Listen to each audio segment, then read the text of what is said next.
This is how I win. This is no democracy. It is a dictatorship. Hate. Double hate. Loathe entirely. You're out of order! You're out of order! Everything that guy just says is bullshit. Thank you. Life is cruel.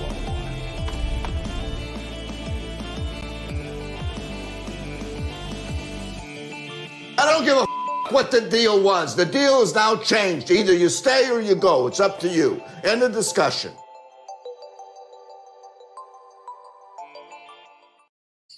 And we're back.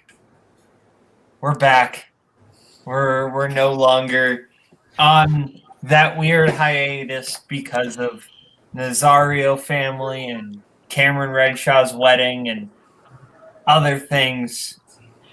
We're actually back. It's the top 10 best animated movies of all time, according to these yahoos. So, let's bring in the panel one last time. Paul, I don't even remember who won or lost last time. I think you won last week or last time. It was me. Yeah. So, how are you feeling coming into the final episode? I mean, I'm obviously these are my favorite animated movies, even more so than the last three weeks that we did this. We can also subtitle this series "Paul makes Boatman watch a bunch of anime he's never seen before," and not stopping this week. But I'm excited to talk about all these movies and get to a lot of stuff that has sort of been brought up at the fringes, but now everyone's it's coming to a head, and it's gonna be fun. That is absolutely what this could be called. Chance, I don't remember how you did last time. But how are you feeling going into this? Because you've lost a few weeks. I don't think you've won yet. Do you think not great. have a chance to win tonight? Not great. You do well. I've been going with myself on this one, and that is not jived well with Boatman. I've been his whipping boy for the past 3 weeks. Okay, didn't mean to make that a racial thing. But this is how it came out. I'm so worried you're going to get me canceled, Chance. That is my biggest fear. But yeah. I'm just happy to talk about some movies I love. So yeah, it's going to be more of that this week. That's fair. Mark, you just got out of a bar fight with 5 different guys trying to kill you. You took them all down. How are you feeling? It's better than the real story. I'm okay. Paul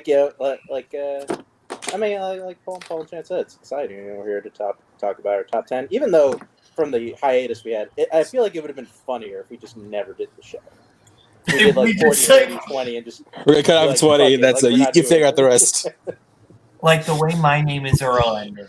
Nazario. That hurts. That actually hurts. That ending was... I actually really like that show. The show was funny. Yeah, it was good. Shout out to Jason Lee. Nazario, speaking of Jason Lee, we got a regular mall rat here. Nazario, you don't care if I like your list or not. Not even a little bit. Yeah. I am right. You can be wrong if you want. Fair enough. Well, enough grandstanding. Let's actually get into the picks. Paul, starting with your 10. My 10 is a yikes from a previous episode. My number 10 is Grave of the Fireflies. I believe that is yikes for a little later. Okay. Chance, you're 10, right? You're 10. Yeah. All right. My number 10 is Toy Story 2. It's... I guess that's a yikes. Yeah. Okay, then. Okay, Mark, your 10. All right, my 10 is The Incredibles. Okay, did nobody? Did anyone have this lower? No, I didn't. Okay, Mark, you're really good right now. Go ahead. I had a huge fear that, or I guess it's good for me since I'm shocked that nobody else has this on their list. I mean, although I do feel like I have in a weird way that similar relationship because I do think it's a movie that I don't think I like as much as I do until I rewatch it, and then oh yeah, I like this part. This part's pretty good. and then I'm kind of just going through the entire movie because like it's a original like hero hero movie, which like we don't really get a ton of those. Like usually, like today. I mean, come on, like original superhero movie. Like we don't get a lot of original superhero movies. Like they're all based on something, and like it's kind of weird, like how I think like secretly dark this movie is. Like in all honesty, it takes a lot of like stuff from Watchmen. Like there's like, and like I kind of like how it switches in and out from being like this like cool action movie to kind of almost like this weird spy movie, kind of a la like Golden Age Bond. I mean, the freaking villain's hideout is in a volcano, and like there's a just a weird one where he's walking into the dining room and like the lava walls open up, which is weird. But I mean, this movie really lives and dies under the family dynamic, and kind of and I think focusing more on the micro instead of the macro, and just kind of looking into how each of these people like affects like the family in itself, especially down to like how the powers kind of fit their role, and just they also use that to just some really great dramatic effect, especially with like Mr. Incredible at the end, like kind of making him vulnerable in those weird moments. But yeah, it's a movie that is so good. It kept people screaming about for 15 years about getting a sequel until Pixar said, all right, fuck it, we're just doing it. Fuck you guys. Here's your stupid sequel. Yeah. I want to address the sequel. I'll just address this movie because this movie's amazing.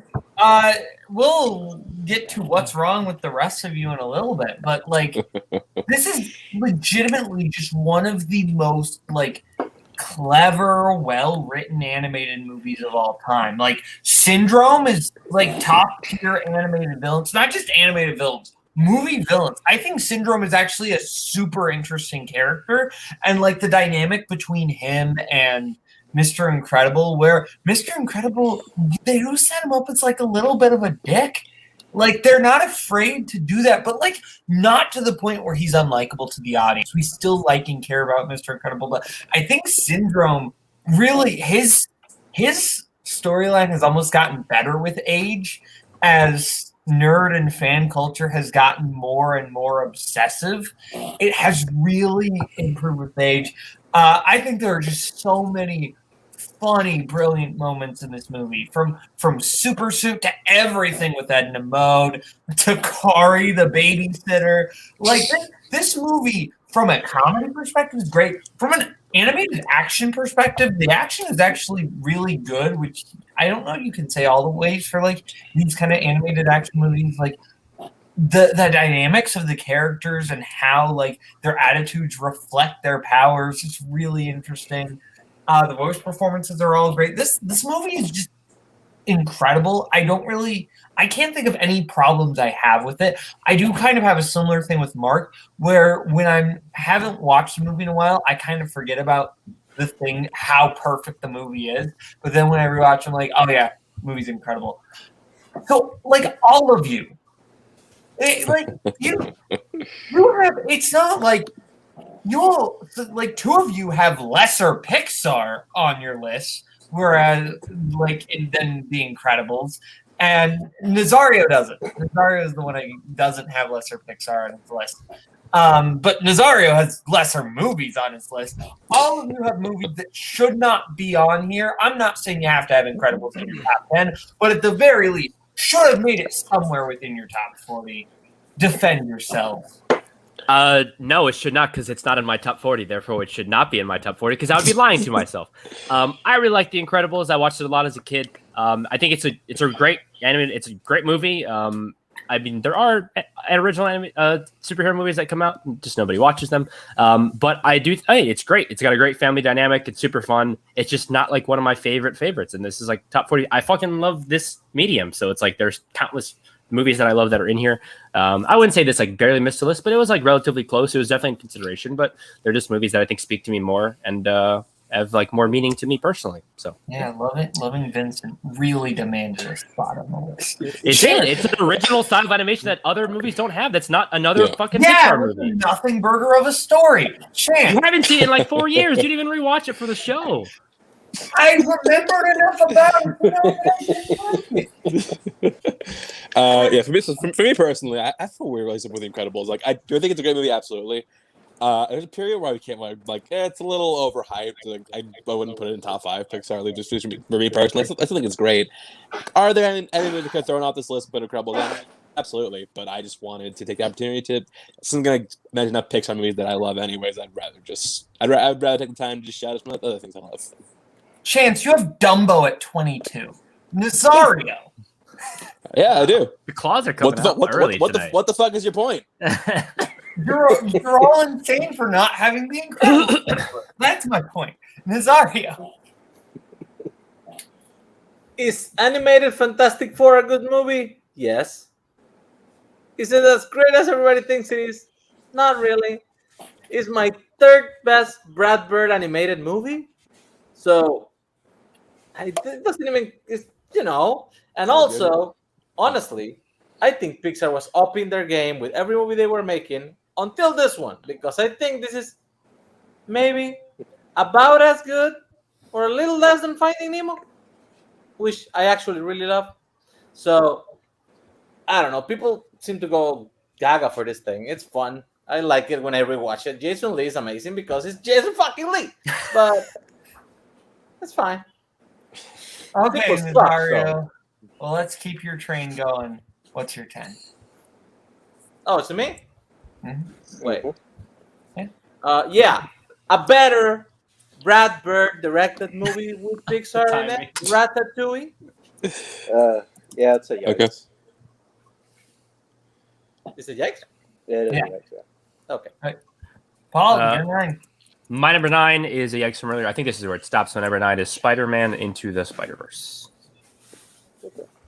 So yeah, I think to me this is the epitome of like using the medium of animation to tell the story of something that exists inside of comic books. I mean, this movie has obviously been talked about a million and one times, but I think the way that it draws out character from even like the side characters that are not protagonists are really interesting. And I think like every set of detail in this movie is so wonderfully designed and made. And again, like it was a movie that I thought was going to be bad. I saw the trailer and I was like, what is happening? Why are they doing this story with an animated Spider-Man thing?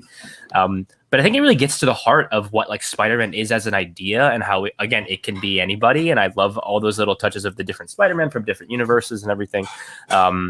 And I love the character of Gwen Stacy, the way that it's done in this movie as well. But every character, I think, is important to the story and serves sort of the thematic heft of the story. And again, it's beautiful and it's just fun. Like it's a movie that I feel like I can watch at any moment. It's got a great soundtrack. Like it's got pretty much anything you want in an animated movie, especially a superhero movie like this. And I think like it's so fun.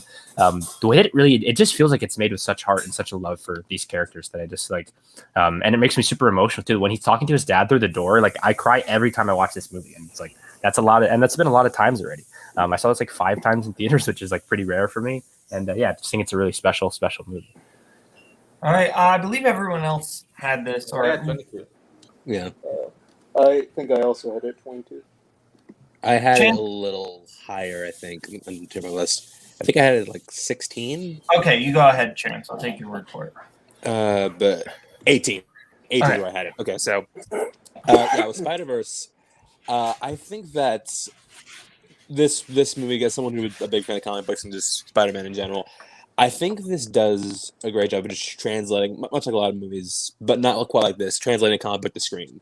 It feels like a movie made by people who just like want to make a visual comic book, which I said about things like Sin City, I said about things like 300, but this is a little different because I think the animated format is used to greater effect here.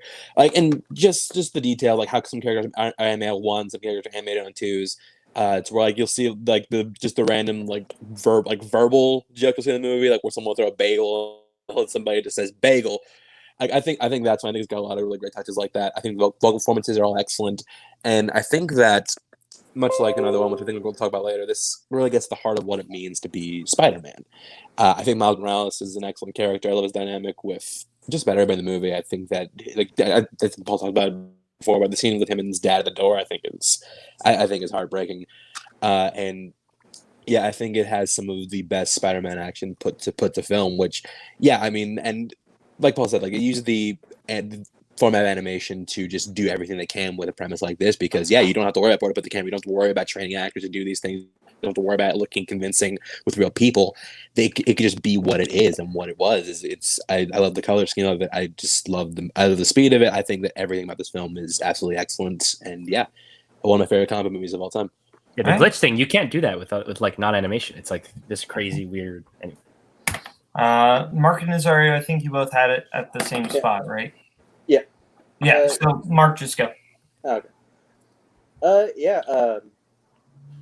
I think what's really neat about this movie, it does kind of it turns Spider-Man into like an actual like American folktale.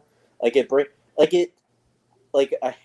hate to harken this to another comic character, but like it kind of like reminds me of because always in Batman they always talk about how Batman is a symbol, and I think weirdly like Into the Spider-Verse kind of does that, like actually does that for Spider-Man. They turn Spider-Man into a symbol, just somebody who just wants to do good and just like make a difference and be a hero just for the moment it calls to them. And it's also a movie that's very aware, I think, how to make Miles Morales work, because it was something that everybody always clamored for. But I think what was always interesting about Miles Morales as a character was him kind of filling the void that Peter Parker left, and they managed to do that in this movie and into some really awesome ways. And it's also, like everybody said, it's just incredibly creative, and it walks this line, and it also shows it shows like a weird thing that I feel like no other other name in Hollywood can do this. Like, we really have to pay attention whenever fucking Lord and Miller. Yeah, Lord, thank you. Whenever Lord and Miller have their name on a movie in really any capacity, like if their name is on it, it's worth watching, because they somehow just like put their influence on it, and it comes out amazing.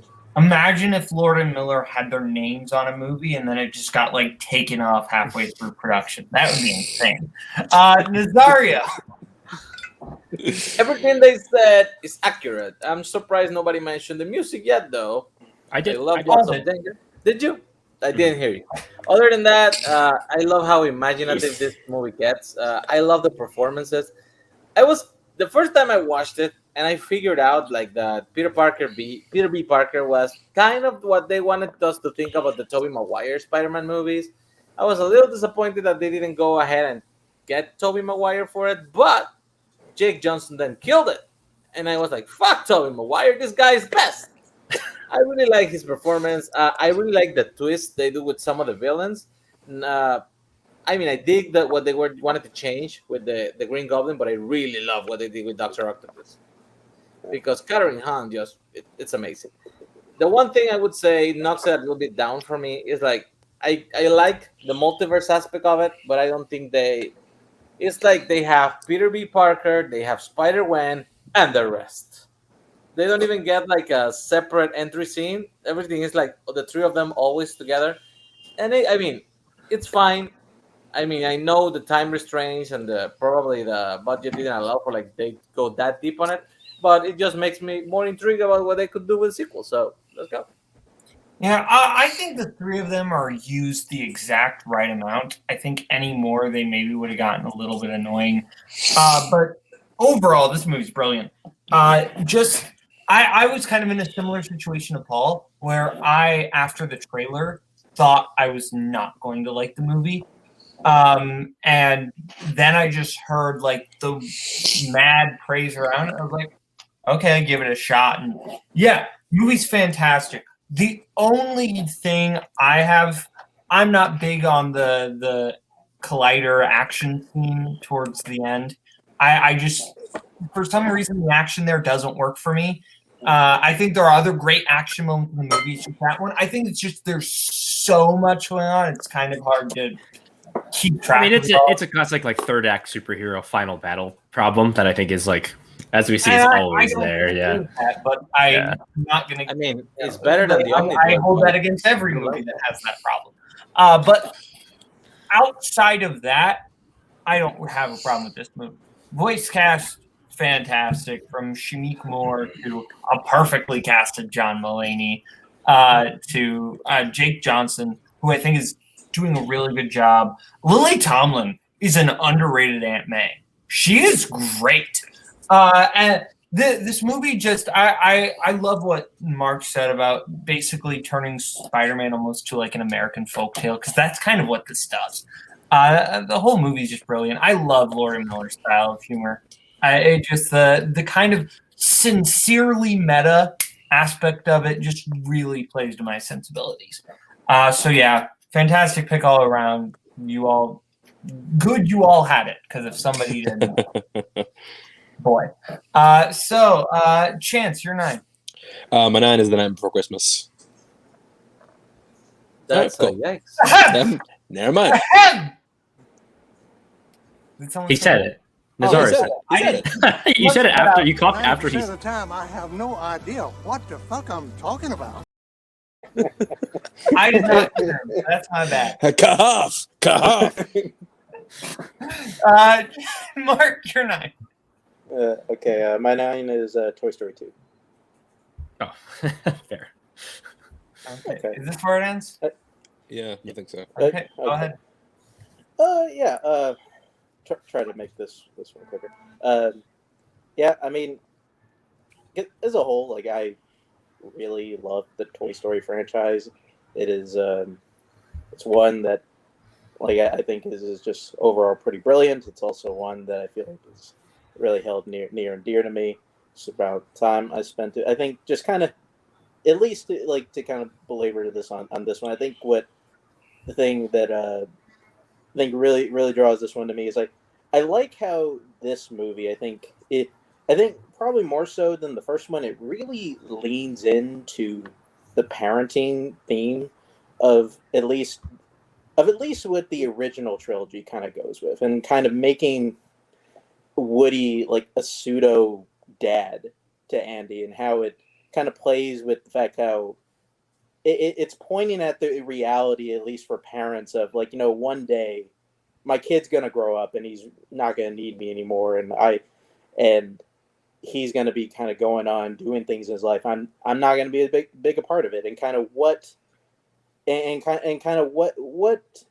does like somebody like kind of do in that situation, like how they react, and kind of how do they plan forward, and also just kind of pointing out just at least with a toy perspective, and kind of how heartbreaking and dark, like just kind of a kid's relationship can be with their toys. Like it just also, it has just a really neat kind of underrated villain, and like a Wayne Nye is just a toy collector, just kind of going out and making a quick buck, and it just adds in like a really fun like adventure story with the rest of the toys, and just has a number of those kind of emotional hitting moments that I think Toy Story eventually kind of be known for showing. But yeah, I like this movie quite a bit, and although it's just not quite as the others. Yeah. Paul, I believe you had this at 10. I did. No, No, I didn't have this at all. 10. Yeah. Okay. First picture movie show B&E on screen.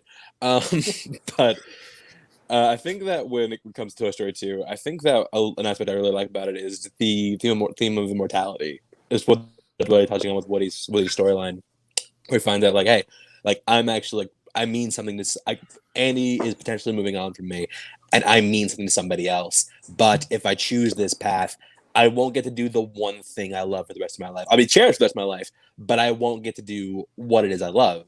And I do like the more dilemma with him. I think that the additions of Joan Cusack as Jessie is really great. The whole "When She Let Me" scene is just the big tearjerker.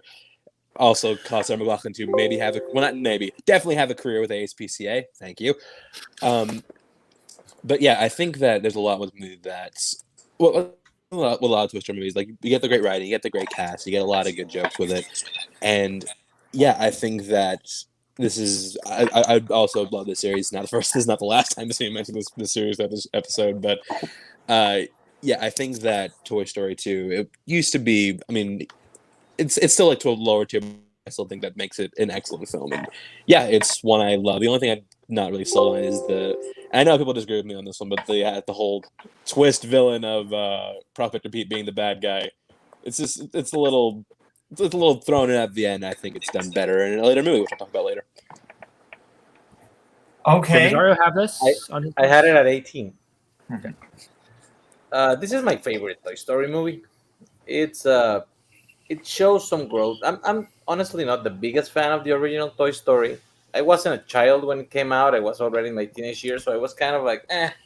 And also, it's the one that I feel like it hasn't aged great. I mean, it was the first CGI animated feature length, so obviously it wasn't gonna do that great, especially the human people. But they're terrifying. We'll talk about that later. Yeah, we'll talk about that. We'll talk about that.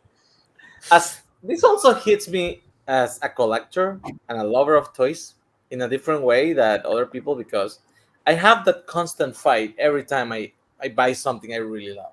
Like, should I take it out of the box and probably play with my son, put it in a somewhere where it looks pretty, or just keep it in the box and put it in a somewhere where it will gain value with years and then probably sell it. From experience, having had to sell several things I didn't want to sell because of money issues. Doesn't matter how much people pay you, man. Your toys are your toys. And that feeling that Andy gets when he finally gets Woody back, that there's no price on that. I do like Prospector Pete. I actually don't mind that twist at all. But my favorite moment of the whole movie, it's when Gary from Gary's Game shows up as a toy restorer. You can't rush art.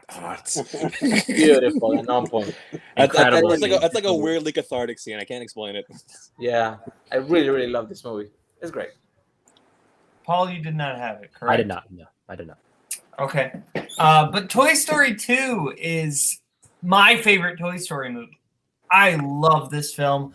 I think this does so much so well. The way, like, the dramatic elements of basically everything inside Al's apartment is where you get a lot of the more like dramatic and like really like a lot of the philosophical elements that really do come from the Toy Story franchise. Like, I don't know if the Toy Story franchise really gets enough credit for asking a lot of questions for a franchise that is essentially just about toys coming to life. Like, it is, they go in a lot of different directions, and I think Pete really hits in. Like, Pete might be my favorite villain of the franchise because I think Pete like actually has a lot of good points. Like, Pete is in some ways Pete makes sense. If you look at it from his perspective. I get it. Yeah. Pete, obviously, the way he goes about it is not the right way to go about it, but like in terms of like, yes. And it was kind of, he's like Killmonger. Kind of correct. Is Andy going to take you to college on his honeymoon? That is a direct line. And that is later, that actual line of questioning is dealt with in the later Toy Story movies. But Pete hits home in a lot of aspects.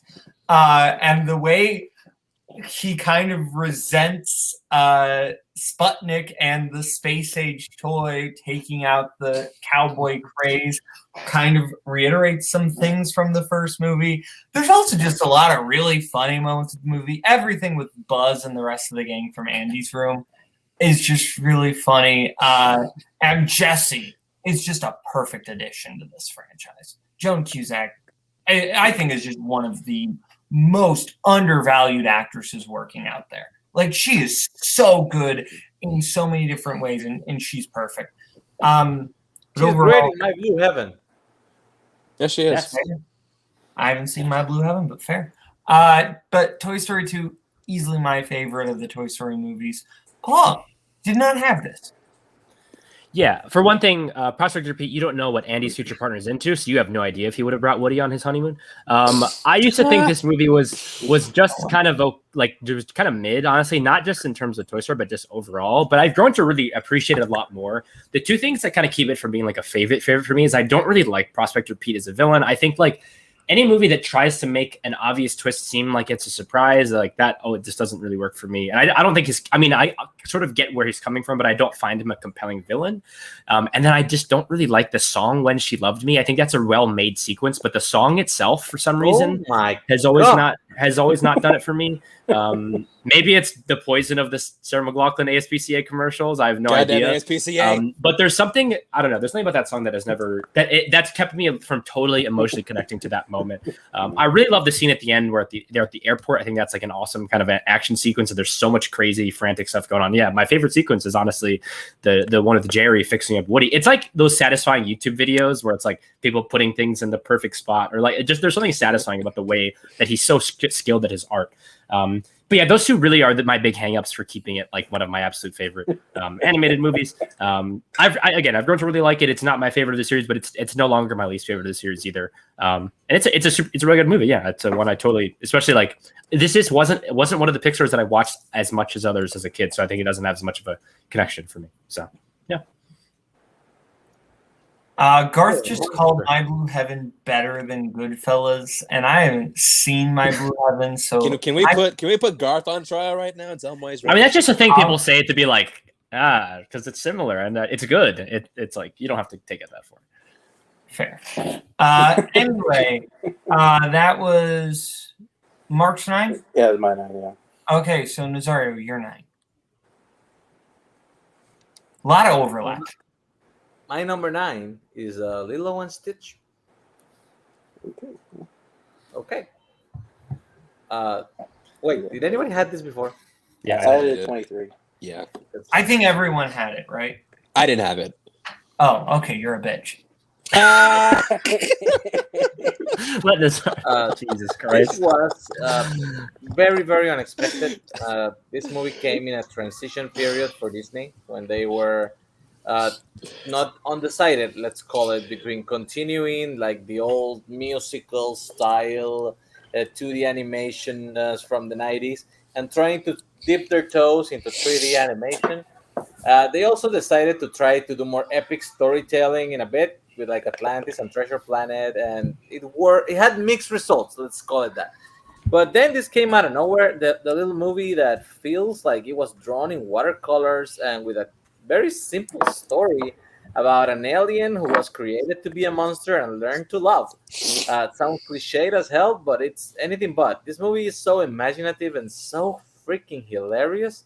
It's the kind of movie that hits you out of left field. And even when they did the commercials for it, like with Stitch jumping in like every other Disney movie, and everybody was thinking like, this guy's gonna be so annoying. Even me, I was like, yeah, this is gonna be like they're gonna force this little monster thing to try to be funny, and it's not gonna be, and it's gonna be cringy as hell. But it's not that at all. The movie, it's telling its own little thing. It's set in Hawaii, which I think it was a brave choice at the time, and I basically, it's very, very centered in a small family relationship of a big sister who's raising her small kid and just trying to make ends meet, and having to deal with social services coming to the house and judging everything she does, even though she's doing the best she can, juxtaposed with the kid that is just a little off the beaten path and a little weird, and it doesn't fit with the other girls because she has different interests, in which I also can really relate to that. Especially when I kept playing with toys when everybody else stopped, you feel a little weird. And then the relationship she forms with Stitch is just beautiful. There are little scenes, particular, like just completely surprise you. I really love the one where she tells him like, you can do whatever you want, and he decides to build a miniature version of San Francisco to destroy it. That is just funny. Every character in the movie is hilarious. I like Dr. Jumba. I like Bleakley. Copper Bubbles is great, and Gantu like trying to hunt them down with his massive sight. It's just, it's such a lovely little movie that I never expect to like as much as I do, and it's top 3 Disney for me. like Disney Animation Studios. It's just there's nothing wrong with it, really. I really love it. Paul, where did you have it? This was my 20, so I have the next highest. Yeah, so I mean, look, I'm kind of an easy mark for this. This movie is not only set in Hawaii, but literally on Kauai, the island that I live on. Sure. I mean, I will say Myrtle is like a horrible person, but also like I definitely know girls like that that do hula, like red-haired white girls who like to push people around, and it reminds me of a lot of people that I know from my elementary school. But no, I think this movie, more than any other Disney movie, I think, really like lets you sit in a child's loneliness and sadness and doesn't shy away from that aspect of Lilo as a character, and I think that's like really powerful. I think it's got this great family story too of Nani, her sister, like raising her as a single, or I mean, essentially like a single parent who like with their parents are not around. And I think like that familial connection is what makes the movie really ascend. You know, the other stuff is really fun, obviously, like the adventure elements and the stuff with the sci-fi, you know, with Jumbo and Pleakley and all those characters. But the stuff that makes this movie special is the fact that it lets its characters know, like be who they are, and like not try to be some like cookie cutter. Also the marketing for movies weird. Basically, like Stitch being like, "Ha, I'm evil. I will ruin all other Disney things." Like the other ads were really strange around this movie, but what it coalesced into is like this really beautiful tale of like someone finding a family in the place they didn't really expect to, and I just think it's really beautiful and moving. It's kind of, but yeah, I'll more or less piggyback off with it. What these two already said. Lilo and Stitch it works off of, I think, two things really, really well. That it's really funny, and it's got a ton of heart. Like I'm shocked, honestly, by how well a lot of the comedy holds up today. Like, I mean, the scene in itself, even though like it's kind of a sign of like, oh, things are like really going to shit, of when Bubbles shows up. Like, just every single moment is comedy gold. From just the moment, like, you know, he holds out his hand to shake Lilo's hand, so your knuckles say Cobra. Like, it's just amazing from that point on. And, like, they honestly get a lot of neat stuff out of the Elvis thing. And, like, Stitch just has, like, a number of just kind of weird, quirky one-liners. They also get a lot of, like physical and visual comedy. Like, it's great. And then, yeah, the heart on display is just is shocking. Like it goes back and forth pretty seamlessly of Nani trying really hard to walk this impossible line of being a fun sister, but also as being the lone parental figure. It also kind of points at the notion of, like, you know, maybe like she isn't right for Lilo at the time. Like, maybe like what she offers like is not what she really needs, and it really shines a light on that. And yeah, kind of showing that through Stitch's eyes of an alien that is just meant to destroy, like, is really neat. But yeah, like it's also one that even as a kid, I'm like, yeah, this shouldn't be as good as it is, and I'm kind of shocked at how well it's aged to today. Yeah. This is my favorite animated movie of all time. So, you know, that may not bode well for someone else. But well, yeah, I just lost this list, but okay. Well, but we're only at number 9. Oh, I absolutely am Pleakley. I can't even argue with that. I'm Pleakley. The mosquito population. But I think the comedy in this movie is so brilliant without ever like taking over. Like, they know exactly how long to keep every character and how scary to make certain characters and how weird or how goofy to make certain characters. I think it is like just the perfect balance of so many different elements. But to me, while the comedy is great, to me that's the cherry on top of the sundae. The thing I really love about this movie is the connection between Lilo and Nani. I think that is absolutely what makes this movie, because they do fight like real siblings. It feels so real, but then they do come together like real siblings. They have that bond, and there is just something so beautiful about their connection and so heartbreaking. Like, It really is like has some of the saddest moments in any Disney movie. Like, and it's not afraid to have some quieter moments. Of course, offset with some of the crazy stuff with the aliens, but it really is not afraid to be emotional, which I feel like as someone who grew up in that era, a lot of the animated movies of that time are very much trying to be like Shrek. And don't get me wrong, I like Shrek, but a lot of like pop culture references and being like too cool for emotions and like not engaging. Yeah. Shark Tale stuff. Yeah, like this movie isn't afraid to just be what it is, and I think that's why it has on. I would say this movie is more beloved now than it probably was at the time. I think it is because it's a timeless movie. For a time where really timeless movies were the least timely thing. But I love this movie. Came out the same weekend as Scooby-Doo from Ryan Gosling, and that made more money. This is why we can't have nice things. Also, David is great and like is not necessarily talked about very much. He's an awesome character. I gotta make 2 trips. Okay, chance. Yeah, no, like this is a movie that I don't. It's one of the movies that I don't watch very often. Every time I do, I love it. Again, kind of incredible. Could I have like taken that movie and just plugged and played it? Absolutely, I could have. But I just wanted to. This isn't an Atari. You don't just plug and play. It's what top 40, one of the greatest animated movies of all time. And no qualms. Not gonna have it. I have no qualms with it, but I just wanted to shout out things. Fair. Actually, no, not fair. You wanted to shout out Dumbo. Yeah, Dumbo I did. That means I'm really stuck on this. I explained that weeks ago. Do you not pay attention? Do you not pay attention to the black dude talking? I don't care. Why do you mean? Anyway, Paul, you're 8.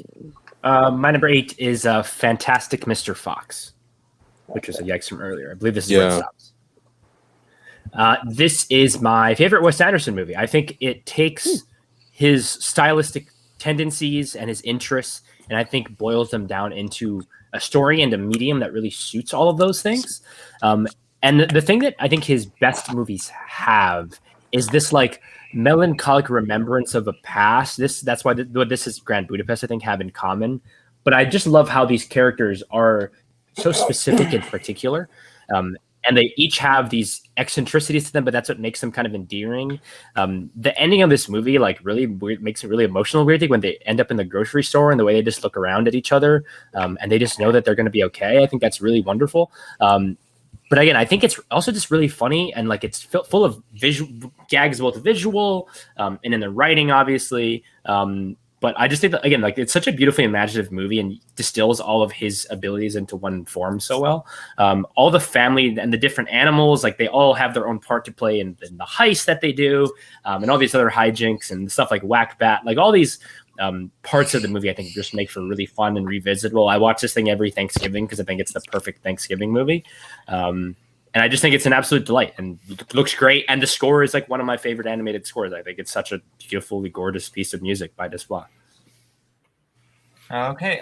Who else had this? Mazzario. I did, but I think Mazzario had it higher. I had it at 13. Yeah, he definitely had it higher. I love Wes Anderson, man. He makes great flicks.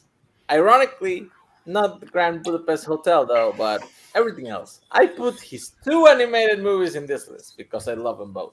But this is the one that, kind of has that, I don't know, like story, like Once Upon a Time look to it. Like, it feels like a fable.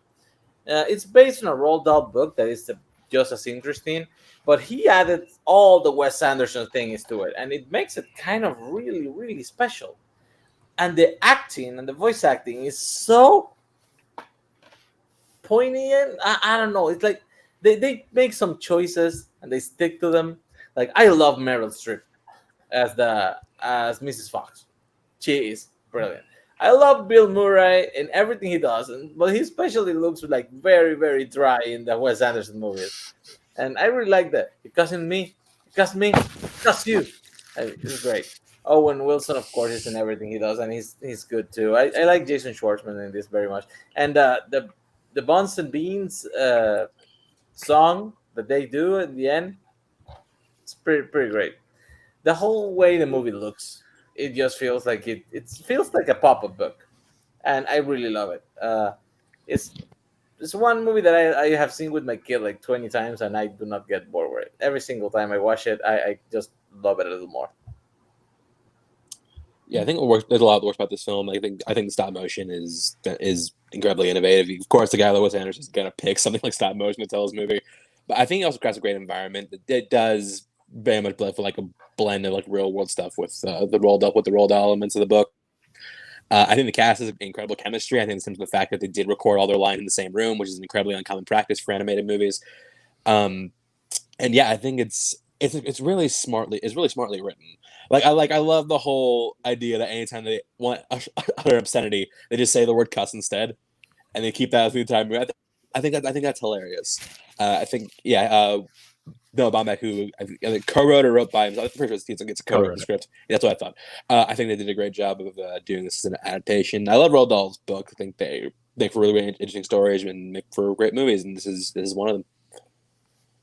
Okay. Yeah. Mark, you didn't have it, right? Nope. Okay. This movie's super charming. This, just in terms of pure animation, I just think is one of the most beautiful animated movies. I never thought of really doing it as a Thanksgiving movie, but I do think of it as like a fall movie. Fall vibes are just they're out. Yeah, no, absolutely. Fall movies I more get like October-ish or. Well, they have the Thanksgiving November scene, I think, is why I thought of that. Yeah, no, that's fair. Yeah, I'm not saying you're wrong on that. I'm just saying I don't really. I'm more like early November is where I try to put this movie, but no, that's totally fair.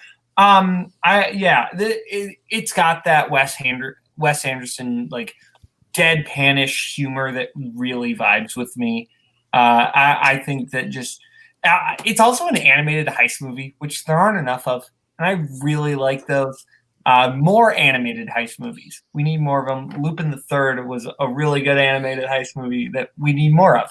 But yeah, this one's real good. George Clooney is just perfect for this character. Like he amplifies he is, I think, underrated in terms of his comedy. Like he has really good comedic timing. And overall, movie's just really well done. Mark, you did not have this. This is not as bad as not having The Incredibles or Lilo and Stitch on your list, but this is still rough. That feels like a target. Unfair. I'm just saying, one of these is a worse decision than the other. Go ahead, Mark. Stop, Mark. Listen, we don't need to rehash, my Wes Anderson rant. I mean, a couple episodes ago. I mean, he is a director that I feel like every time I go and see his movies, I feel like I'm gonna like it more, and then I just kind of don't. And it's just there are always movies that like, oh yeah, okay, like, and I like them, and then they just kind of leave. And I think Fantastic Mr. Fox is at least one of his movies that's one of the most well made. Like, I'm not going to tell you that it's not the artistry in Fantastic Mr. Fox isn't really good, because it is. But it, like, story wise and stuff, it feels like it's a movie that has everything I'd like, especially with the heist angle and like the anthropomorphic animals. Like, I usually like that a lot, but here it just, I don't know, just it, that, like, it's just too Wes Anderson for me. That's a word. Oh, and it is by the way, by far the best George Clooney movie of 2009. Kaleb Koho, don't at me. Up in the air, not as good. Koho hasn't seen this. I think I would agree with that. Yes, I have, dumbass. You hadn't for a really long time. Shut up. So that was Paul's. That's mine. The chances are. That's my 8. Yeah. Go ahead. Yeah, I've definitely lost this list, but whatever. My number 8 is Fantasia. So Fantasia gets to the root of what I love at animation in general. in that I love art as just like a medium.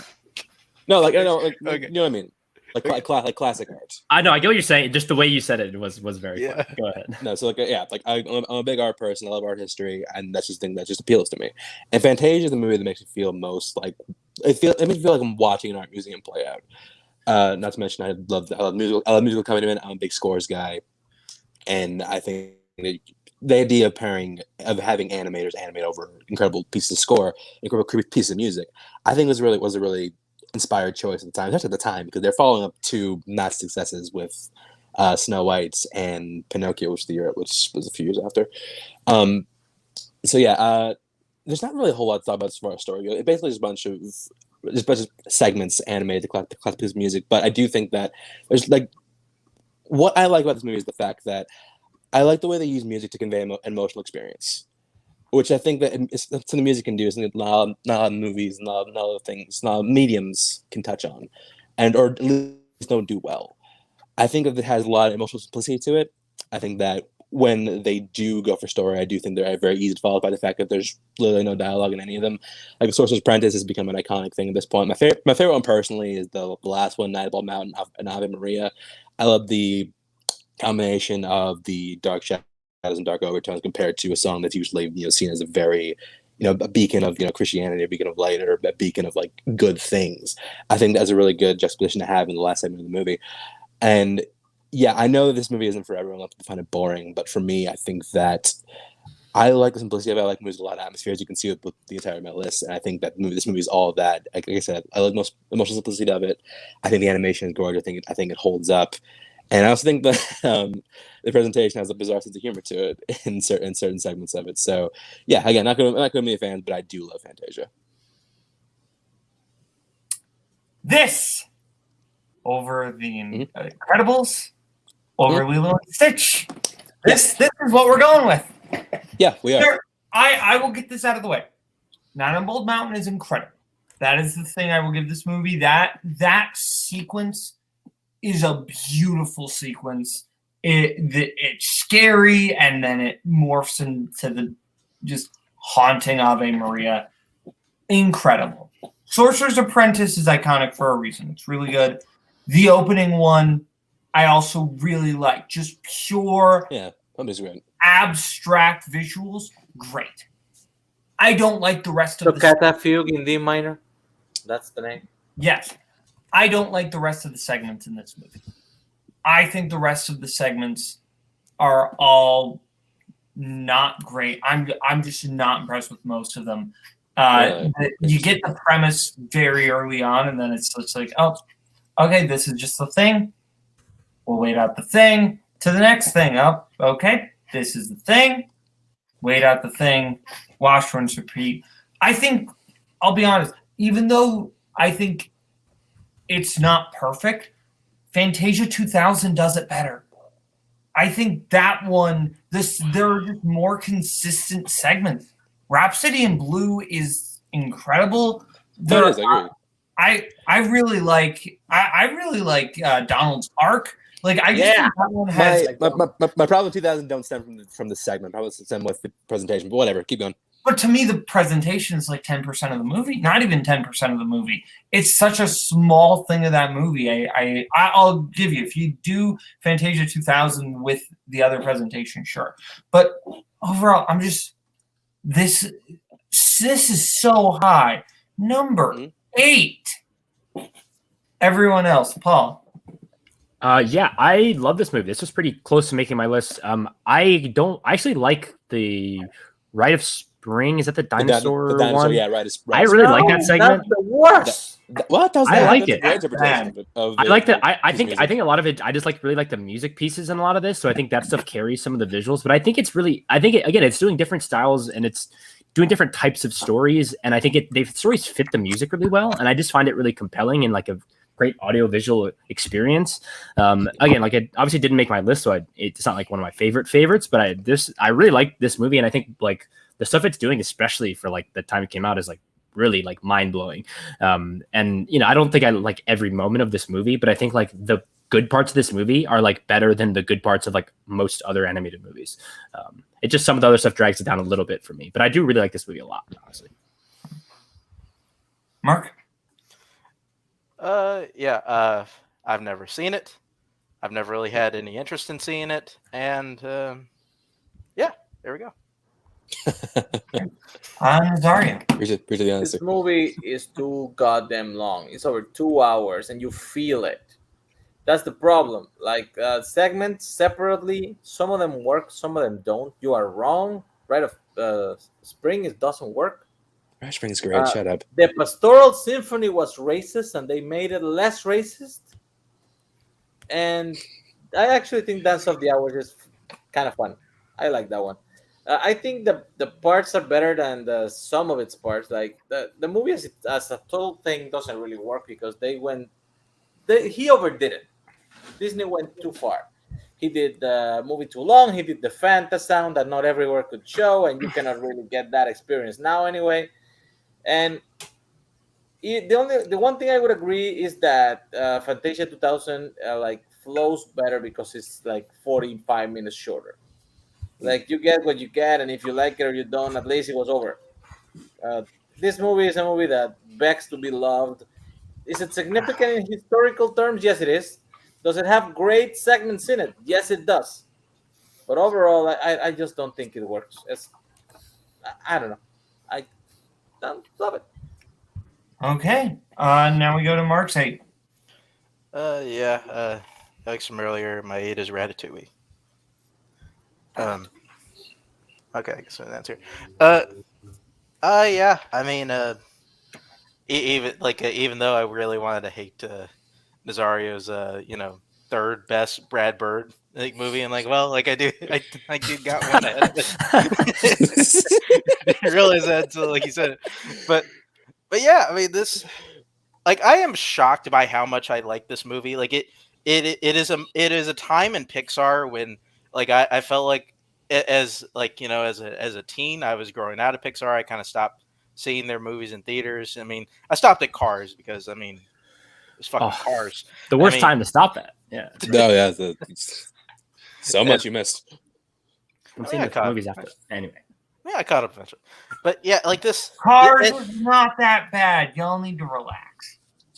That's not what I was saying. But go ahead. Conversation for a different time. But yeah, I mean, it's a story that, in all honesty, really shouldn't work. It is, it's a fucking rat who learns how to cook, or is he a mouse? But no, he's a rat. He's definitely a rat.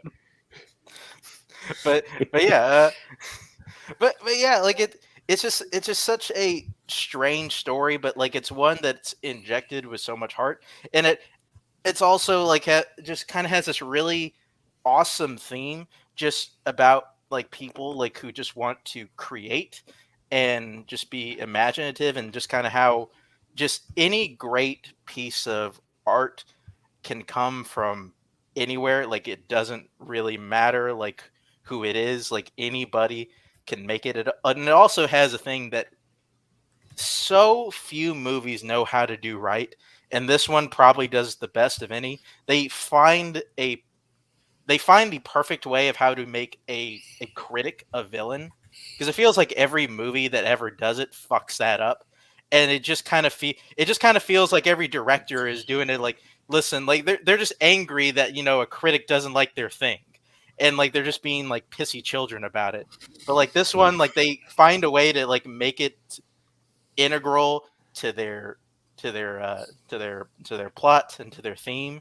And honestly, one of the greatest scenes of any Pixar movie, when he takes that bite of Ratatouille and he goes back to when he was a kid, and it is fucking awesome. And it leads into, honestly, one of the best monologues we'll see in any Pixar movie. It's one that I'm just shocked how much I like it, and it's one I always go back to, and it honestly is one of those movies that does kind of weirdly inspire me to do great things. So yeah, Ratatouille is fucking great. All right, everyone else on or no? Yeah, Nazar had it. My bad.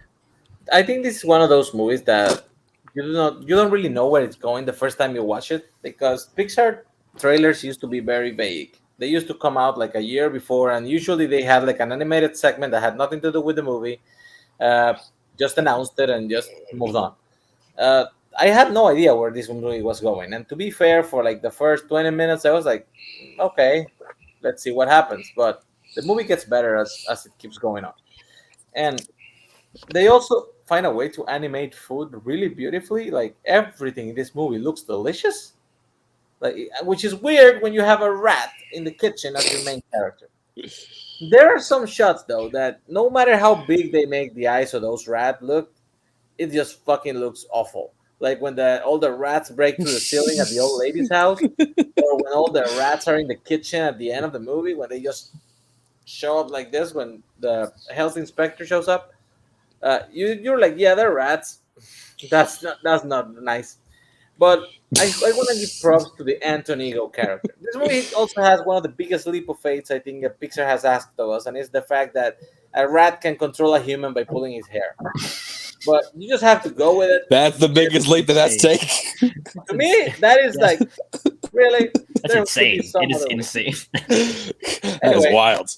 Anyway, tell me about your talking cars. Precise, like slice and dice. Like, come on. Well, but the thing is, like, in the end, when Antonigo shows up, and he's such a great character, you can basically think of any art form. As of course, as a movie lover, I just thought about movies because I know critics like that. I know the guys who have seen everything and feel like everything it's been done and nothing is new, and are so cynical that they just enjoy tearing other people's work apart. And then it comes out the little movie from the little independent guy who nobody expected anything from them, and they thought it was going to be a piece of shit, and then that just blows your mind and makes you drop all that cynicism and say like, hey, that was art. That was beautiful. You can do that with food. You can do that with movies. You can do that with anything. Just have a little faith. Great fucking movie. Paul, you had this right? I did not. No. Chance, you didn't have Damn you, Paul. I didn't have it either. Okay. Oh no. Ratatouille is my favorite Pixar movie. Oh shit. Yeah. I think this movie is so bro. This movie just speaks to me in so many different ways. I love movies about this kind of dynamic between, one character has the real ability to pull this thing off, but they need kind of the face to actually get it done. And that dynamic between Remy and Linguini, I think is really beautiful in the way that forms into the friendship. I think really works. And it has a lot of like really interesting philosophical elements to it. Colette, especially like her kind of speech towards the beginning where she is basically like, why, like basically just giving like why she's like the toughest because she has to work harder than every guy there because she gets less credit. And I think that's really interesting. I love the side characters, even though they don't get a ton of screen time. I think the side characters all work really well. I killed a man with this thumb is a quote that when I was like 8 years old, I repeated that. Oh God. I can't even imagine. It was. I killed a man with this thumb. This thumb on the bus. That was the funniest thing ever when you're 8 years old. But that whole movie is just great. But the dynamic, exactly what Mark said. Anton Ego is a character that should feel flat and should feel like just a basic straw man, but he isn't. Because part of it is he's kind of right in some aspects. He is correct, and then he isn't. And I think that's really what makes him so, is that he's willing to actually embrace the new, and he advocates for Remy's mission at the end. And I think that is what makes the dynamic of this movie so perfect. And it also just looks beautiful. Like we talked about the food, but this is just one of the great Paris movies. Paris is just one of the great cities to set a movie in. And this is to me, like top tier, just Paris looks beautiful movies. Love this film. Paul, Chance, go ahead. Shit. I mean, it's in my top 5 Pixar. I just barely missed out on the list. I think it was even on the original list I sent to you, and I think I changed it. It was like you're 43. Yeah. I will say, so first of all, at Malcolm and Marie, at Birdman, this is how you engage with critic characters without looking like fucking morons.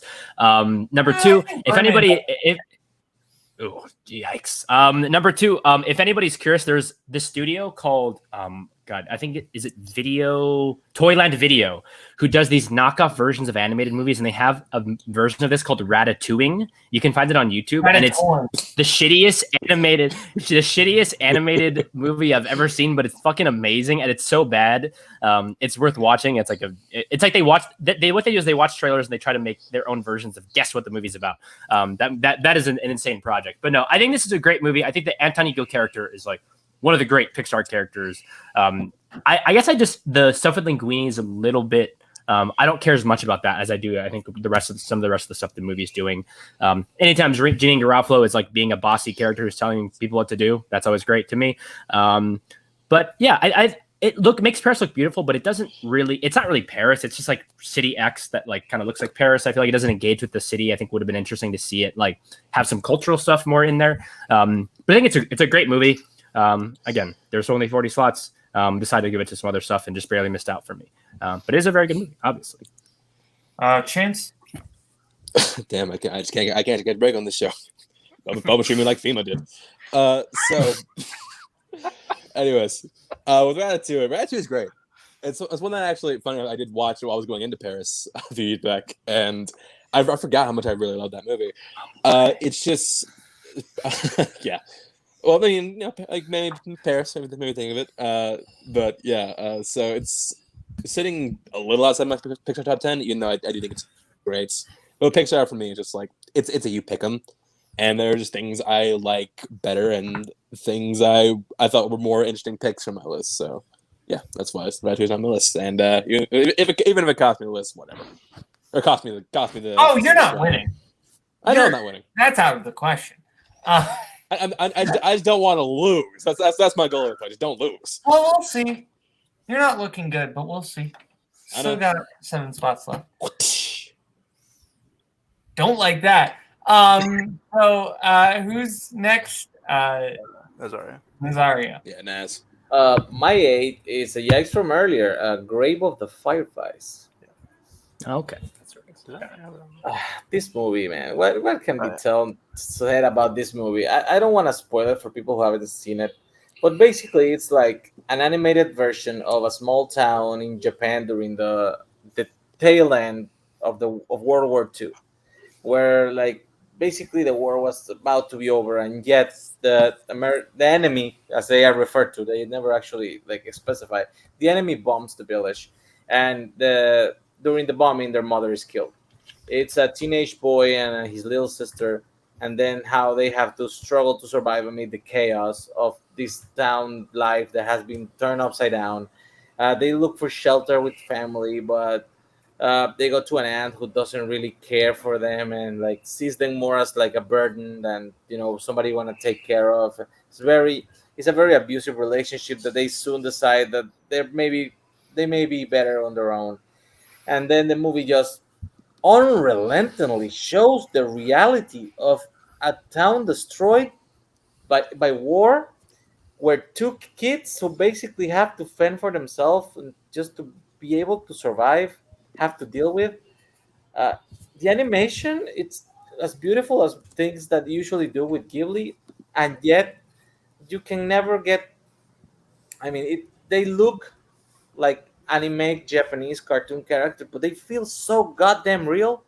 Like you never like if this movie was made live action, it would probably get a bunch of awards. But I think the veil of animation allows you to get to the point where the movie wants to take you and be able to digest it. I've seen this movie 3 times in my life. Every time I watch it, I feel like it was very, very transformative.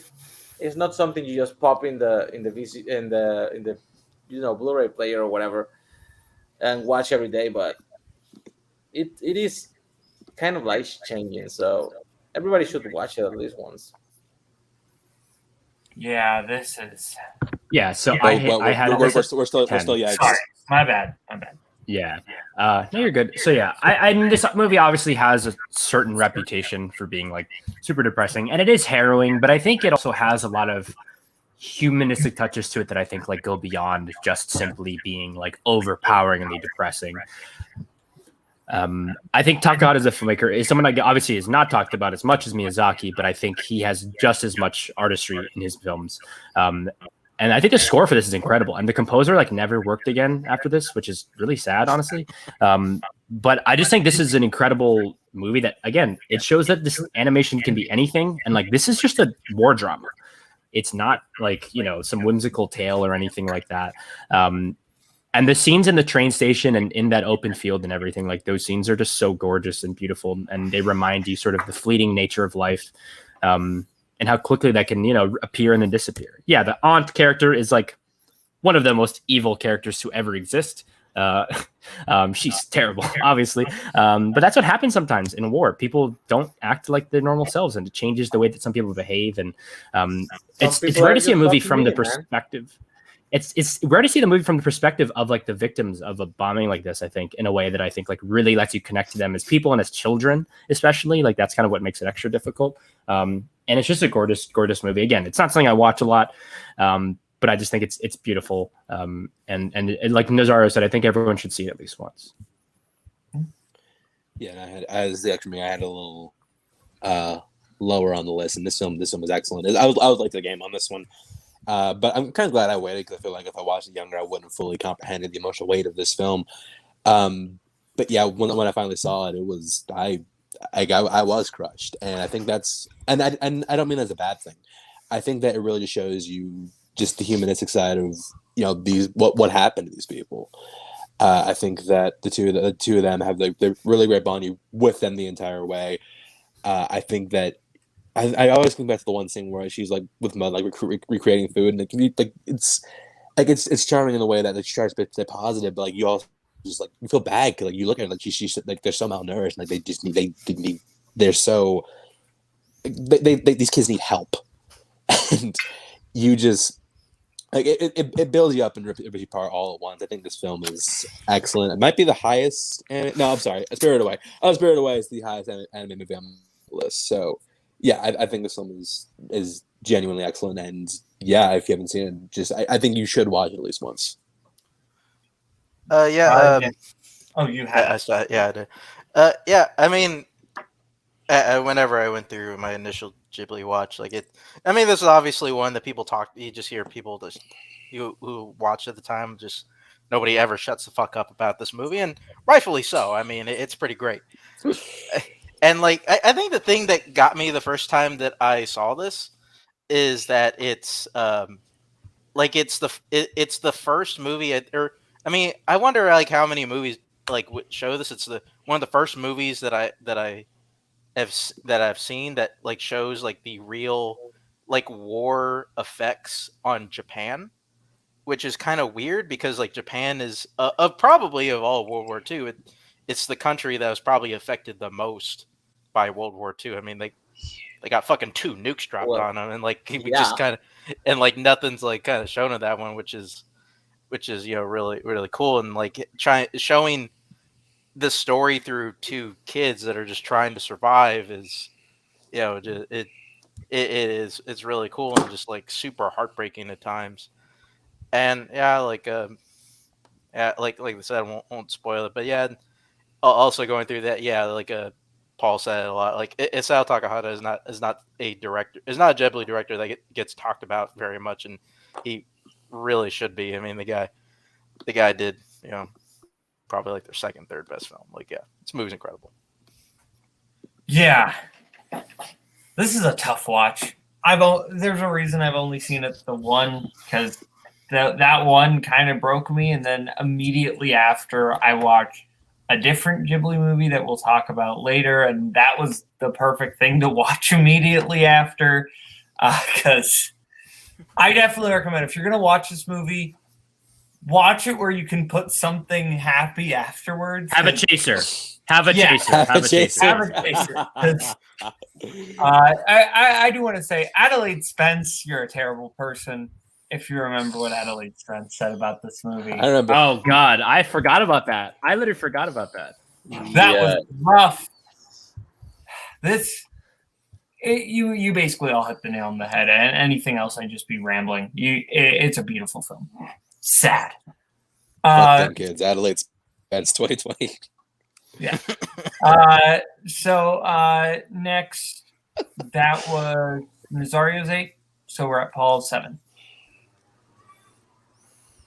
If my internet holds up. Okay. So we just talked about an Issa Takahata movie. So how about another one? My number 7 is Only Yesterday.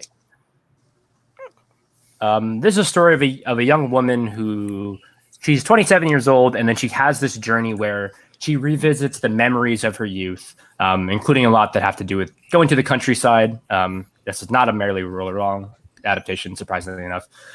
But I just think this movie is so gorgeous in the way that it looks at our past memories and the moments of our youth and how it makes us the people we are today, and how much we can change and grow from those moments, but still have those connections to the moments of our youth, where she goes to the bathhouse and she volunteers to work in this field.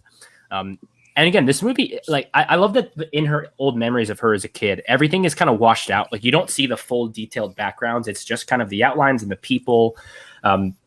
And in general, I think the movie is very low key in terms of its scale and its scope. But I think what it observes about humanity and everyday life, like, that stuff is so gorgeously rendered. And to make this after making Grave of the Fireflies is such an interesting step, I think, for Takahata as a filmmaker and for Ghibli as a studio.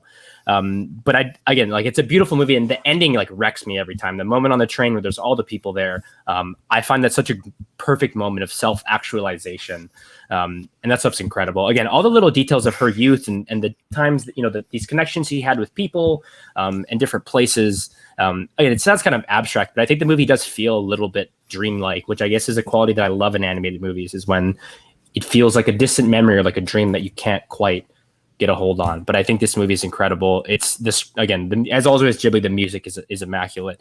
And I just think it's a beautifully observed movie that, again, this is like a Ghibli movie that no one ever really talks about, I think. But I think it's incredible, and it's always moved me, especially the ending, I think, is like incredible and brings all the themes and all the character stuff to a head in the most gorgeous way. Yeah, Only Yesterday. If you haven't seen it, I'd highly recommend it. I'll be honest, I really wanted to like this movie, but I was not impressed. I like the concept of, like, hey, the looking back to childhood, and I like some of the dynamics represented by, like, the 1960s, and there are some really good things about it, but overall, I just wasn't very invested. It just was a movie I wasn't super impressed. I'm not surprised, to be honest. I didn't think this was going to be a movie you liked. Yeah, it wasn't for me. I don't think it's bad, but I wouldn't call it a movie I will ever revisit again. Probably. I just think it's slow in a way that does not work for me. It's just like there's a lot of sequences of, yes, I get it. The fact that, like, the pineapple is supposed to be like a significant moment for her, but it's not a significant moment for me. So ultimately it works for this character, but I just think we're spending a whole lot of time on just a family eating a pineapple and being a little disappointed by it. And I think it's like, no, that is a big scene in that movie early on. I'm sure it is. Just the way just like this, you saying it out loud. Yeah. The way you that's the thing, is it's a movie that just takes its sweet time, where I don't know if it necessarily needed to all the time. And I get it's supposed to represent the memories, but there's a point where I just stopped caring. And I'm sorry, I wanted to like it. I wanted to give it a fair shake. It wasn't for me. Has anyone else seen Only Yesterday? I have not, no. No. I After actually, that rousing recommendation, I'm sure people will be running out to see it. Anyway, go ahead, Mark. Sorry. But yeah, actually, it's weird because, like, we just talked about Takahata's best movie, and we I think transitioned to his second best movie. it kind of reminds me of what I think Paul said earlier. Like it's kind of it's a good representation, I think, of what the medium can do. Just because it's not trying to be anything else. It's just a charming coming of age story, and I kind of like that. And it's honestly one that Takahata had to make after Grave of the Fireflies. I don't see how he could have made any other movie but this movie, and just kind of make one that's just a nice story about this girl kind of like coming to a truth in her life. And but no, I do actually like this one more. I liked it more than I thought I would. Just like the amount of heart it had, and like yeah, I just think like there are just a couple more Ghibli's that I liked a little more and why it made. But no, Only Yesterday is pretty great. Yeah, that's everyone for Only Yesterday. So, Chance, your 7. All right, my number 7 is Aladdin. Okay. So yeah, Aladdin I think is a weird outlier in the Disney. Well, at least at the time was a weird outlier in the Disney Renaissance, and that it didn't really feel quite like anything else. It felt like Disney trying to appeal more to the boy demographic, and this is another film I had later on, in that the main character was a male. It focused more on jokes and less on the romance, even though the romance I think is well done. But the fact that it was kind of based on that, what I do think adds to the relatability of it, because people do end up in that situation. And yeah, I think that the animation for this is great. I love the use of color in it. I think that Agrabah the city looks excellent. I love the color grading of it. But I think what ends up bringing this home is of course, everyone knows it's the genie. Robin Williams as the genie. I think he's excellent. And this is the first real attempt at having like a celebrity voice actor. Well, I mean, Vincent Price was one, but this is like a name, dude. A dude who could sell movies on his own. And he just came in and he injected so much life into the gene, so much personality into it, character that, I mean, I'm not sure. It's hard to think of another actor who could have made that role work at the time. I think that I think he's hilarious. Probably an animator's worst nightmare because he was notorious for going off the script. But I think someone said about Emperor's New Groove a few episodes ago, probably Paul, that movie reminded him of Looney Tunes. I think that parallels here too. Genie for me reminded me a lot of Bugs Bunny, in that he's very quick, he's very fast, he gets away with a lot of stuff, and he's always the one that has the biggest laughs anime in the room. But I also think the villain's great. I love Jafar. The fact he's very clearly evil, but I do think he's a really great sinister bad guy.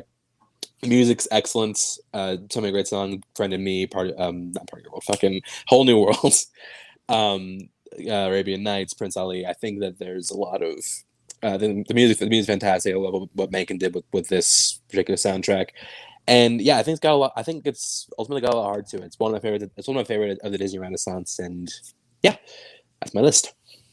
All right. Who else had Aladdin? I don't think anybody did. I think it's just me. Nobody. Okay, Chance. You lose a little less of the hate I gave you earlier. You make up for it. Aladdin is great. I used to be a little bit more cynical on Aladdin. I used to say, music and Genie's great. The rest of the movie is No, the whole movie is great. I was just looking for things that were wrong. I really like Aladdin as a character. I think they do him well. I think Jafar, I used to be kind of like Jafar wasn't a great villain, but no.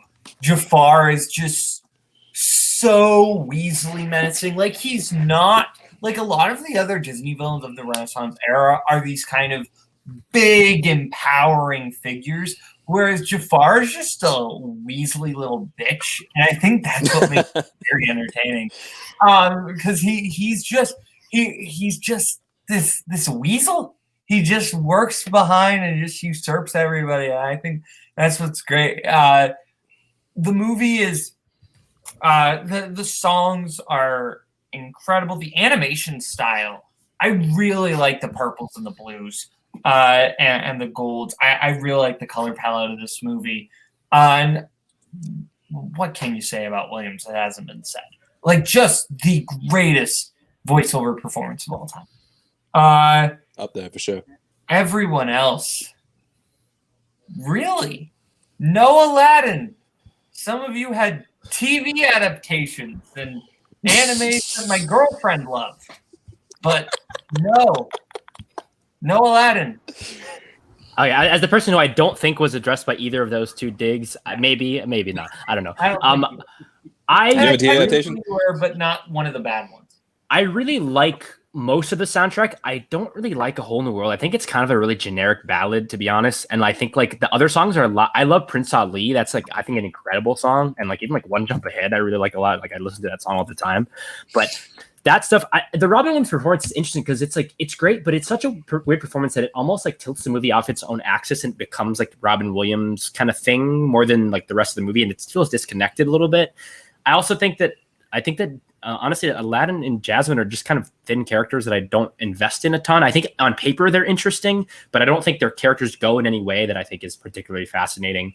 So it's like it's a super fun adventure movie. It's got like a lot of really good music, but a lot of that stuff is just a little disconnected for me to really like love it the same way. And yeah, just it's never been like a favorite Disney movie of mine for whatever reason. Just there's some things here and there that I think don't fully connect. Same. I mean, I have mentioned before that this movie is in like 20-something. I don't get the love for Aladdin. Is it a fun movie? Yes. Is the genie great? Yes.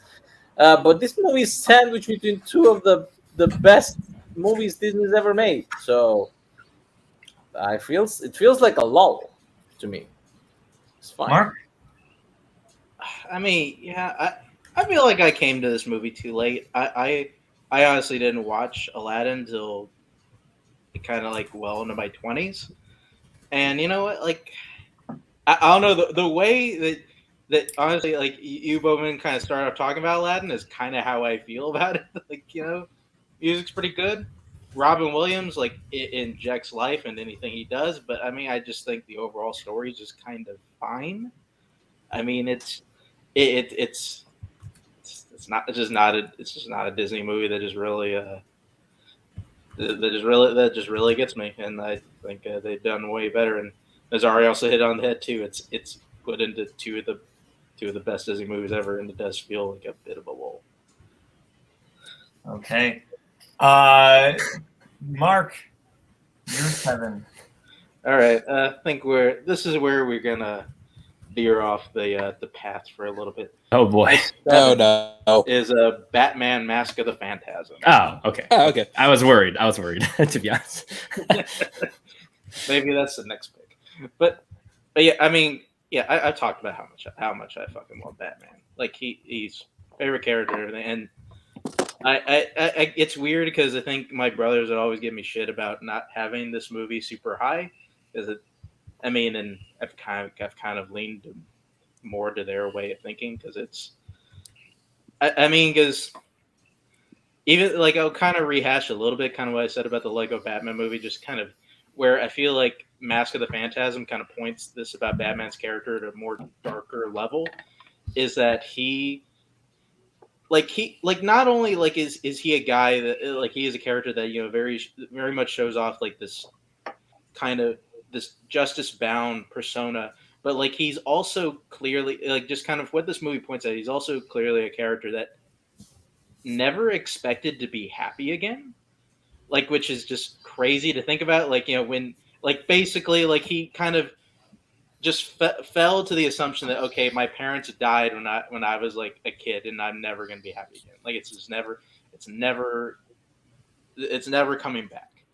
And like the movie kind of puts like Batman Bruce Wayne in a very interesting position of him finding that happiness again. And like and also I think the first time like in any adaptation where he questions becoming Batman, where he kind of questions whether or not he wants to do it. Because like he now imagines himself as having something valuable to lose, and like this relationship that he had, like it, and then it also kind of goes into one of the cooler aspects of Batman that for whatever fucking reason, like every single fucking Batman adaptation just kind of forgets that, you know what, hey, maybe we should do a mystery story with Batman because he's a fucking detective. Like it's fucking stupid. Like it's taken. The Long Halloween is pretty great. I haven't seen it, but good to know. I mean, it's taking like we're finally getting to one where apparently Matt Reeves, he's making a detective-based Batman, which cool. Like, it's weird it's taken this long, but like I think they do that really well. And a movie created like a villain in the Phantasm is really fucking awesome. Like it's another just great kind of dark version of Batman if he was just somebody that was just consumed by his vengeance. Like it's like it is just crazily smart. It's also, Conroy, Hamill are just the fucking goats. And this movie really does best by Kevin Conroy, just giving him just some amazing voice work to do, especially like one like where the grave scene has that, where it's honestly one of the best animated scenes like of all time. Mask of the Phantasm is fucking awesome. More people gotta check it out. Nazario. Chance has higher than Nazario, I think. Oh. Didn't I? I had it at 16. Naz. Yeah, 27. You got it higher than Nazario. Okay, so yeah. Batman Animated Series for me is my favorite adaptation of Batman, just period. I think that when I think of Batman in a medium other than comics, that's always going to pop in my head first. And I think that with this film, which didn't do particularly well in release, is because they decided to release theatrically really late in the game. I think they did a great job of translating the television animation into a theatrical format in a way that it doesn't feel just like the show on the big screen. They do go bigger, they do go grander, they do try different animation tactics. Like they do use computer animation at some point, and it works really well. And you don't lose that gothic style that the TV show is so known for. I agree with Mark. I think Conroy and Hamill are my favorite Batman and Joker, and this is a movie where they get to really showcase their talent. And I also think it works as a really great Batman origin story. And what it gives me a lot of props for is that I think this movie is better than any other Batman movie in live action. It does a great job of analyzing the psyche of Batman, like what makes him tick, like why is he doing this? I think that no one's Batman begins kind of touches on that, but a lot of movies forget about that. They don't really analyze him as a character, and I think that's a really great thing this film does. It's well written, you do understand it, and it's done in a way in which it feels really mature and feels really nuanced. I think that's incredibly impressive. I think that the setup for the Phantasm is great, and they do a great job of trying to like mask who Phantasm really is. Like if you watch it again, peep the credits, see who voices him. I think that's a really cool way to throw the audience off. And yeah, I think that as far as animated superhero movies go, this is definitely my favorite. I had it at 27. This is top 3 Batman animated movies. It would be number 1 if I was told you could put direct-to-DVD things into this. But yeah, it's definitely between this, Under the Red Hood, and Batman. Return of the Joker, right? The Return of the Joker is the one I probably would have put number 1 because that movie is amazing. But yeah, this one, it translates the spirit of the animated series into the big screen, and it looks like it. Which, like Chance said, like the landscape is more luscious, the animation is more detailed. It is what you think it would look like in that scale, and I can tell you because they have done direct-to-DVD movies that just put it in the theaters for like a couple of days, and you can tell it was not meant to be seen in that size. Mask of the Phantasm was meant for this size. Man, Bruce Wayne does know how to pick him. The story, the guy had the worst dating string of women like ever. I mean, they're usually great characters, but they always have some issues. And I guess Darkness. Well, so does he. No, yeah, so does he. It's a great movie. It's like they were supposed to release the next one, Sub-Zero, in theaters too, but it's not even close to the quality that Mask of the Phantasm achieved. And the twist with the Phantasm in the end is actually something that probably if you saw the movie as over 15 years old, you probably see it coming, but it's pretty amazing. Oh, and the Mark Hamill reveal, because for the most of this movie, you will not even know that the Joker is going to be on it. Spoiler. They already mentioned it. But when you see how it connects to the Joker, great stuff. The way the Joker is used in this movie is so brilliant. I don't even want to like go into specifics, but I love when the Joker is used and the Joker isn't the main villain.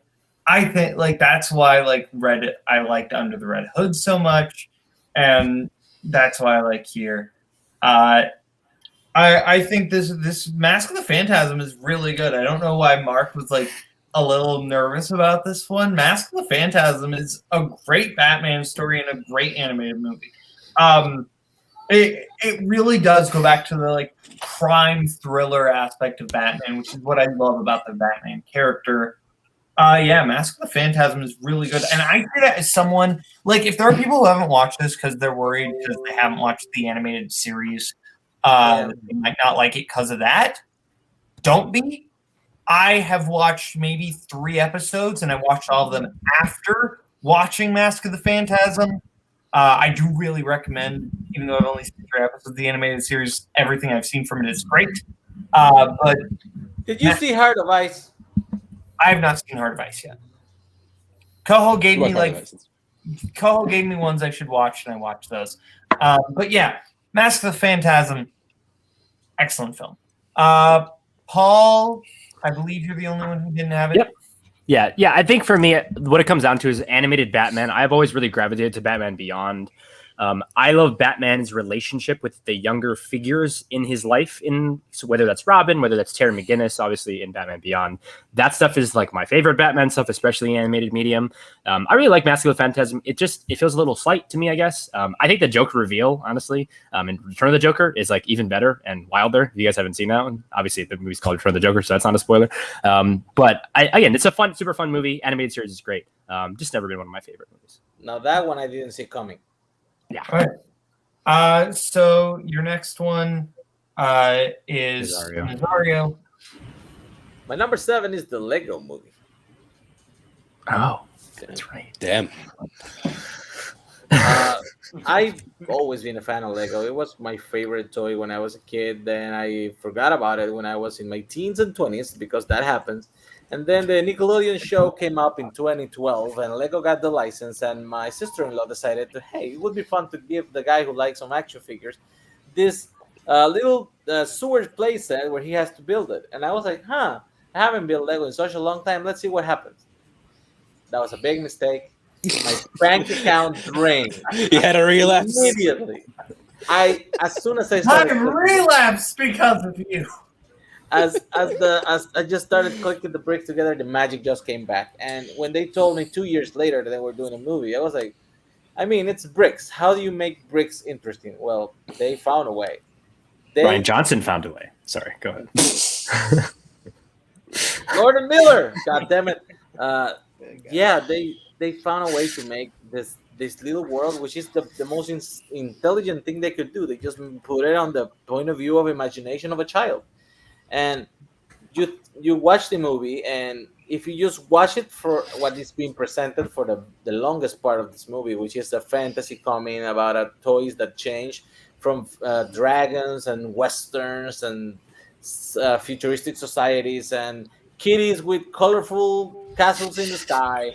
It's all insane, but it's exactly what kids do when they play with this. I can tell you it is. My kid does that. I give them you have to build this with this instructions, and he does whatever he wants. And usually it's better because, kids are crazy.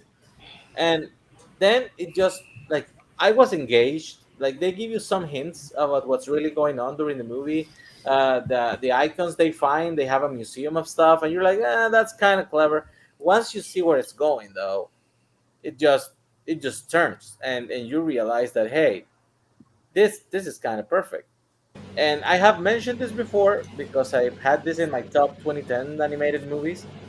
The first time I watched it, I wasn't a father yet. So as soon as I saw the kid messing up the display, I was like, what, this kid? He's like, I gotta have a kid so I can play with Lego. Goddamn this kid. If it was my kid, I would fucking ground his ass.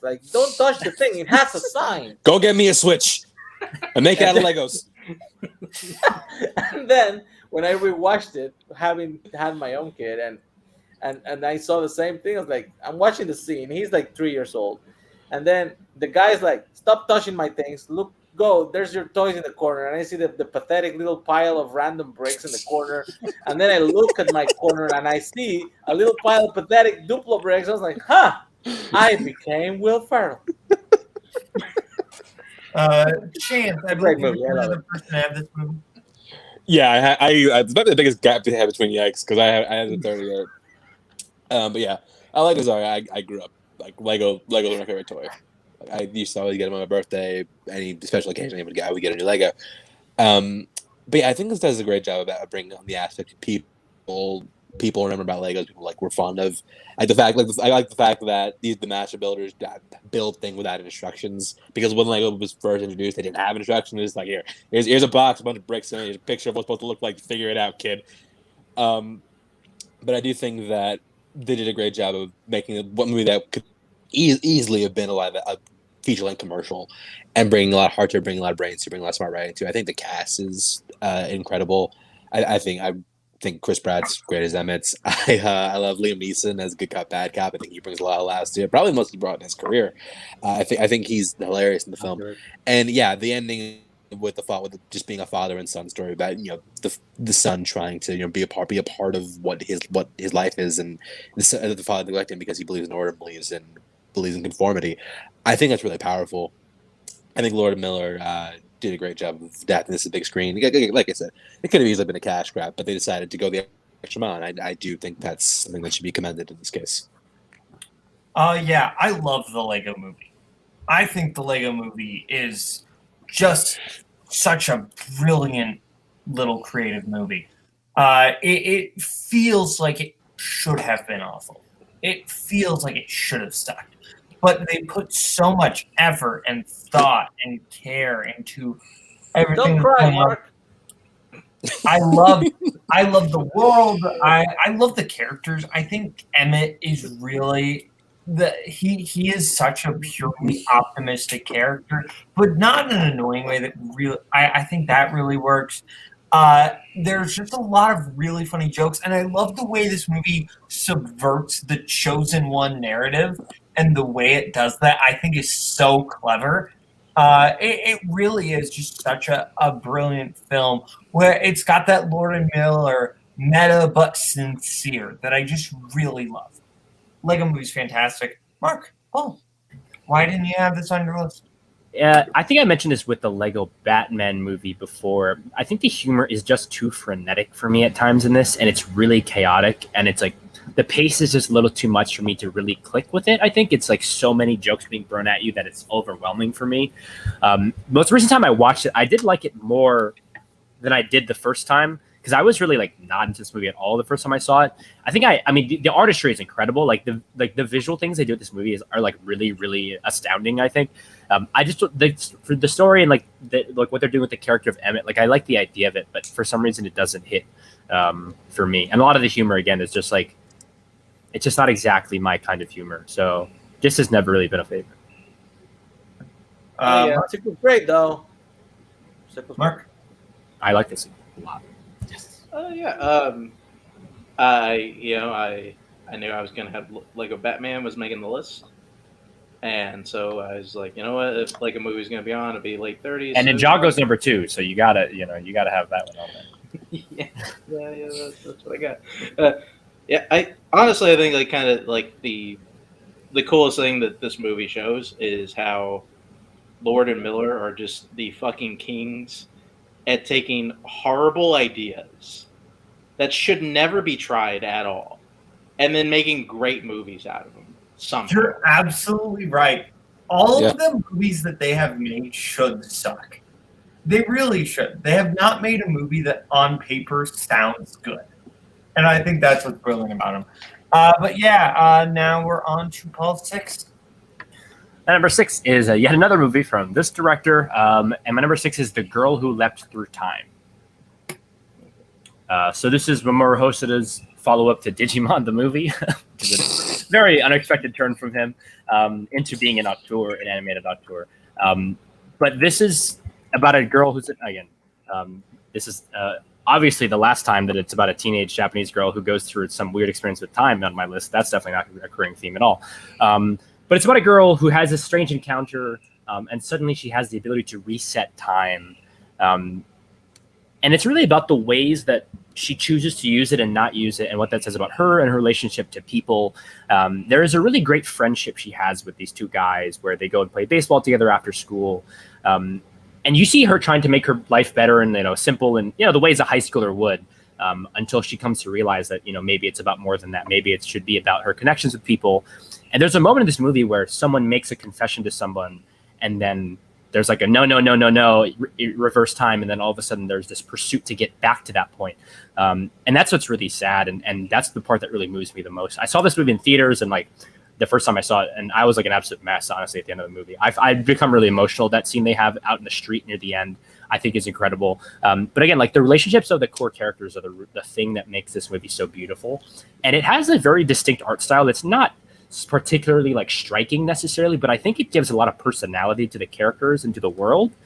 But I'd say, again, the characterization of these people, especially Makoto, who's the main girl, is just really well made. And this is a movie that has connected with me personally. I think part of it's just who she is as a person, and also just some of the activities that they go through. And this movie deals so much with like regret, and like the times you don't appreciate until you realize they're gone with friends. And that stuff really hits, I think, really hard. I just think it's incredibly touching and beautiful movie that has always really resonated with me personally. The Girl Who Leapt Through Time, it makes me cry. I love it. Yeah, I watched this one today when I got home from work. I put it on, and maybe that might have been why I didn't quite love it.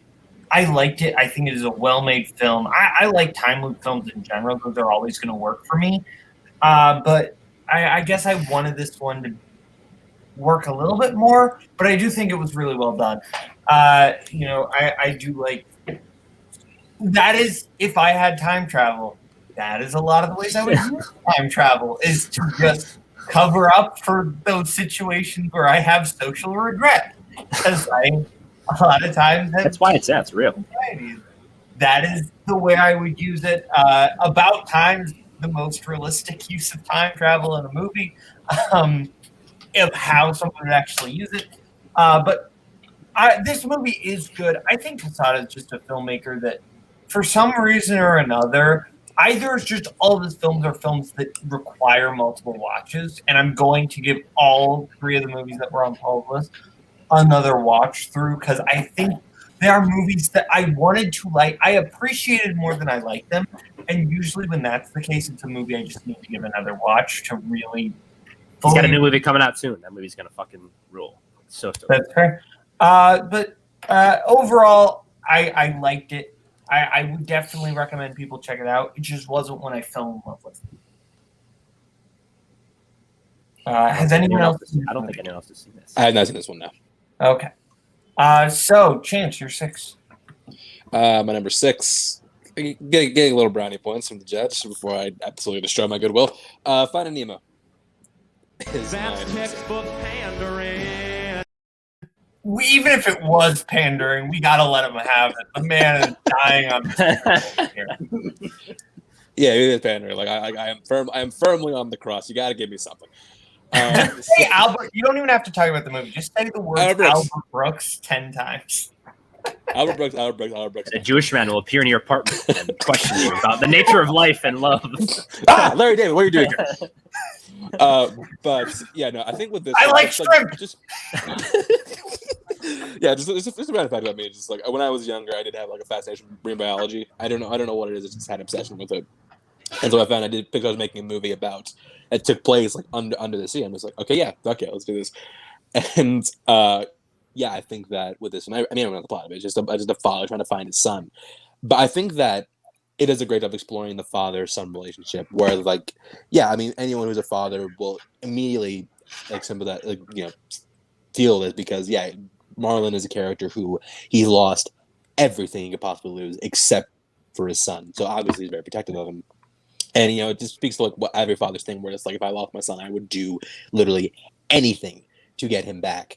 I think that Albert Brooks in this film brings a warmth and just a warmth and a heart that I haven't quite seen in performance from him prior to this. Or, aside from this, there's very few where he's not very known for being emotionally feeling person. I'm not joking, bro. I'm joking. But He also hasn't seen all the Albert Brooks movies. I haven't seen all his movies. That's fair. That's fair. You get a pass. Yeah. So, but I think that I will watch more. I will watch more just for you, Boatman. But yeah, I think that he's excellent in the lead role as Marlon.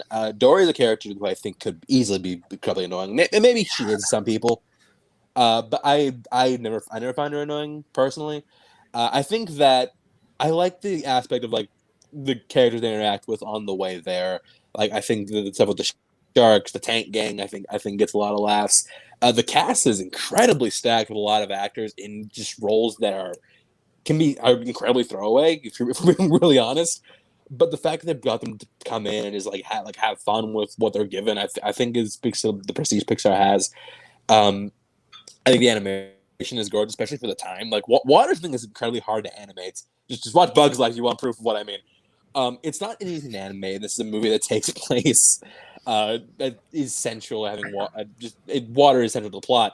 And the fact that they can do that and just bring like these ocean environments, it feels so lush, it feels so real, it feels so tangible. I think that's incredible. Like I can honestly just like watch it as a screensaver for hours and be satisfied. But yeah, I think it has the emotional crux, has everything you would want from a great Pixar movie, and yeah, I think this is definitely one of Pixar's best. I had it. Did someone else have it? I forgot. Yeah, Nazar, did you have it or no? Okay, so Mark, you had a little higher than me. You had a little higher than me. Okay, then I'll go. Yeah, like I'll be honest. Like, Finding Nemo is a movie that I don't want to say hated, but it's like a movie that I kind of just shied away from for a while, mainly just because like when I was a kid, like everybody fucking loved this movie, and it was a movie that like when I was at a friend's house or like when we had a movie day at school, like the movie everybody fucking picked was let's watch Finding Nemo, and like it got killed for me. And then I saw it again. You grew up in Texas, right? People just want water, man. They're wanting some water. Look, it is very hot and dry in Texas. Okay? We need something. Fair point, but I mean, at some point, enough is enough. Okay, like it's too much. God damn it! but yeah, I mean, I was all like, I revisit after just years of giving it a good reprieve, and it's fucking great. Like, I mean, listen, I am a sucker, as we will find out in my next pick, for a father-son story, and this one is just, it hits really fucking hard, and I think, in like kind of emotional moments that didn't hit hard for me before, I think just really hit hard for me, like kind of like the last scene where he finally kind of trusts Nemo and he gets all those fish that kind of go down, like that scene kind of gets me every time now, and. Like and also that a very underrated scene is when kind of Nemo like hears about like kind of all the shit that his dad is doing and how his dad becomes like this weird like urban legend in the sea of like trying to get his kid like that. That's fucking great, and it's one that like I really liked first time I saw it, kind of got tired of, and then kind of coming back around to really liking it. Like really weird journey to find Nemo, but yeah, it's still definitely one of Pixar's tops. Yeah, this is one of those movies. This might sound weird. This is one of those movies that I feel like I'd be so fascinated to watch if I ever become a father, because I just think it would hit different. That's fair, actually. But I think again, I love that Willem Dafoe like stepped right off the set of Platoon. It sounds like to record his dialogue for this movie. He's like fucking Gale is like a fucking veteran in the war, and I think like the way he plays it so straight, I think is incredible. I love that stuff with the tank gang. This is one of those movies where the kind of silly humor for some reason still works. I don't know if it's timing, if it's sequencing, if it's just the earnest way it's delivered. But a lot of animated movies, sometimes the humor will wear on me as all over multiple watches. But for some reason, this one I just laugh. And Dory is a character on paper that I should hate. Like I find Ellen so annoying in general. So like the fact that I like her in this, it's kind of wild. But yeah, it's one of the things where all these different storylines, but they're all good. And it's like when it cuts from one to the other, you're not like bummed out that you're not with the last one. You're like, oh great, we get to go back with these characters. And I think like when you make each part of the movie so interesting and so fun, that's what it can do. And again, yeah, it has that great emotional heart, the father-son relationship. I love the stuff with the turtles is amazing too. I think Crush is the dude. But yeah, it's just a wonderful, delightful movie that I honestly, I put it lower than it probably would be just because I knew other people would have it. So I was like, well, we'll get to talk about it no matter what anyway. So I'll get some other stuff in. But it's an incredible movie. I didn't have it in my list because Pixar is a great studio and they have a bunch of have it? No, weirdly not the only fucker that actually has a kid who didn't have this on his list. No, okay, I'll say something on it first. Finding Nemo, I actually had a kind of similar thing to Mark, not in the sense of like I was overwhelmed by like the hype, because I was part of the hype. I was like 3 when the movie came out, 3 or 4. So like I grew up watching this movie all the time, but then like as I got into like middle school, high school years, like I was more in like Ratatouille, Incredibles. Those are like the great Pixar movies. On Finding Nemo, and I gave this movie a good rewatch like a year ago, and I just fell in love with it again. I think you can credit it to Albert Brooks, but I don't think that's the reason why this movie. Obviously, Albert Brooks is doing a really good job in this movie. But to me, like this movie is just they use him like a musical instrument. He is that perfect voice for that character, and that character of Marlin is such a well done character. Because if he's too mean, or if he's even a little bit more nervous or cowardly, we don't connect with him. And we kind of hate him, and he becomes like a Buck Cluck in Chicken Little, like just. Wow. Of course, like, that's the reference. Yeah, there you go. Okay. There was an argument. No, that's a fair point. A fair point. Yeah. Right, like, or if he's a little less nervous, the weight doesn't feel as much. You feel how much he is stepping out. He's like he's sweating underwater somehow. That's what it sounds like. The character is doing. He's just neurotic enough. Albert Brooks just always feels like he's sweating. Broadcast news, absolutely. Yeah, that's true. Well, he's literally sweating. He's literally sweating. He is dry and dry. He is drenched in that movie. We'll have to do a Gang's Paradise video. He is more drenched in broadcast news than he was in Finding Nemo. Okay, I was like, where is this going? I was worried a little bit. No, I'm gonna get gross. Anyway, no. But Finding Nemo, I also love the Tenkang. Like the whole Tenkang is just these really interesting, unique characters that been used the exact right amount of time. I think that's why the Tenkang works, is because they never overdo it. Right? They keep them funny, but they never let them hog the spotlight at any point. Peach, I love the whole thing with how they just are so methodical about the movie's great. Nazario, you kind of spoke a little bit on why you didn't have it. Do you want to add any more? Or you? No, just basically that. I have 5 movies from Pixar in the list. That was fair. And I hate Finding Dory. I hate that Finding Dory exists because Andrew Stanton was like, I was like, this is the fucking guy. He was 2 I was like, that's the guy. And then he was doing so well. We were supposed to. I don't even. We were on the verge of greatness. I don't even dislike Finding Dory, but it was like, dude. All right, now fucking the octopus, man. It's when the octopus drives the car, they lose. Yeah. Mark stinks. Yeah, let remember Nazario has a heart out in like an hour, so let's keep it moving. Sorry. Okay. All right. Now this is where, like, I think it's gonna be weird. My 6 is a Goofy movie. Oh, I wanted to be here. This shit. Okay, cool. I was wondering what the father said. Yeah. I mean, listen. Like I said, sucker for fucking dad-son story, and this one, like it's a movie. It is a movie that I killed as a kid. Like I could not give you an accurate number of how many times I saw this as a young child. It could be in the hundreds. I don't know. I think what kind of shocks me is whenever I bought the DVD because it's the only way it's available. And I rewatched it and like, holy shit, like the father and son story just really, it hits really fucking hard because it is just Goofy desperately trying to find a way to connect with his son just in any way. And I think what's kind of cool, there's a lot of give and take there. There is plenty of moments where Goofy is kind of treating Max like too much like a little kid, and and he's not kind of treating him kind of more of kind of the like older, like kind of young adult that he is, but at the same time, Max is kind of being like a little dick. Like he's kind of not giving his dad like kind of the time of day, and he should. And I think it translated into some like really kind of heartwarming moments, like when they're out there like on the river going to the waterfall. Like a lot of those scenes get me every time now. Like it's one that I don't think gets nearly enough credit that it deserves.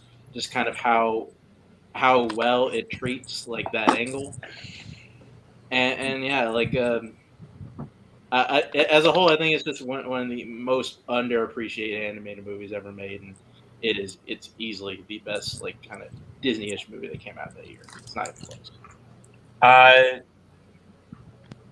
Okay, if you're not including Pixar, sure. Oh yeah, I think he is. I think he might be. I think he is. I'm pretty sure he is. Anyway, just make sure no one else had this, right? Nope. Is this way too high? Yes. This is, especially considering like what you have above it. That is rough. At the same time, I can't be that mad about a Goofy movie because this movie will always have like a very sentimental place in my heart. I really like this movie because I really like the father-son connection, because typically a lot of these father-son connection movies, it's like Finding Nemo is another example, but typically a lot of them, it's more the father's more, it's more like a Hiccup and Stoic relationship than a Marlin and Nemo relationship I find typically in movies. And this one falls more in that Marlin and Nemo camp, where the dad really is just trying very hard to connect to the son, but the son also kind of wants to be his own thing. And I just really like that dynamic. I really like the music in this movie. Everything, like On the Open Road is like your classic show tune. Like I love the big opening number with After Today. The Powerline songs are both excellent, and I have them consistently on my playlist because they slap. But I think the movie is just really charming. It's a charming little movie. It's not this grand giant thing, but it's not trying to be. It's just trying to be this small little like road trip movie, and I like that. So I'm not gonna dock you for it, but you're not gonna get bonuses for it. So that's what you're. This is a flat line on your record. So everyone else on a good movie. This is kind of the story of Mark's list. I feel like it's like, oh, it's kind of weird that it's that high, but like, you know, I love that for you. This is going to sound like an insult. I promise it's not. I made a master list of animated movies. This came in at 104. That is not because I don't like it. That is because there are 103 animated movies I like more than this. I think it's a very charming movie, good music, and I think it's got great thematic stuff. It just doesn't hit the heights, I think, of some of these other animated movies for me. Almost Mentality is a great argument for Boatman, but not for me. That's fine. Whatever. Because Mark's Mentality is good. Oh. Okay. Yeah. Look. See the difference Let's here. not. Let's just keep it moving. What I'm saying is, This movie is fine. We'll say Ida is one of the biggest bangers Disney's ever produced. Great movie.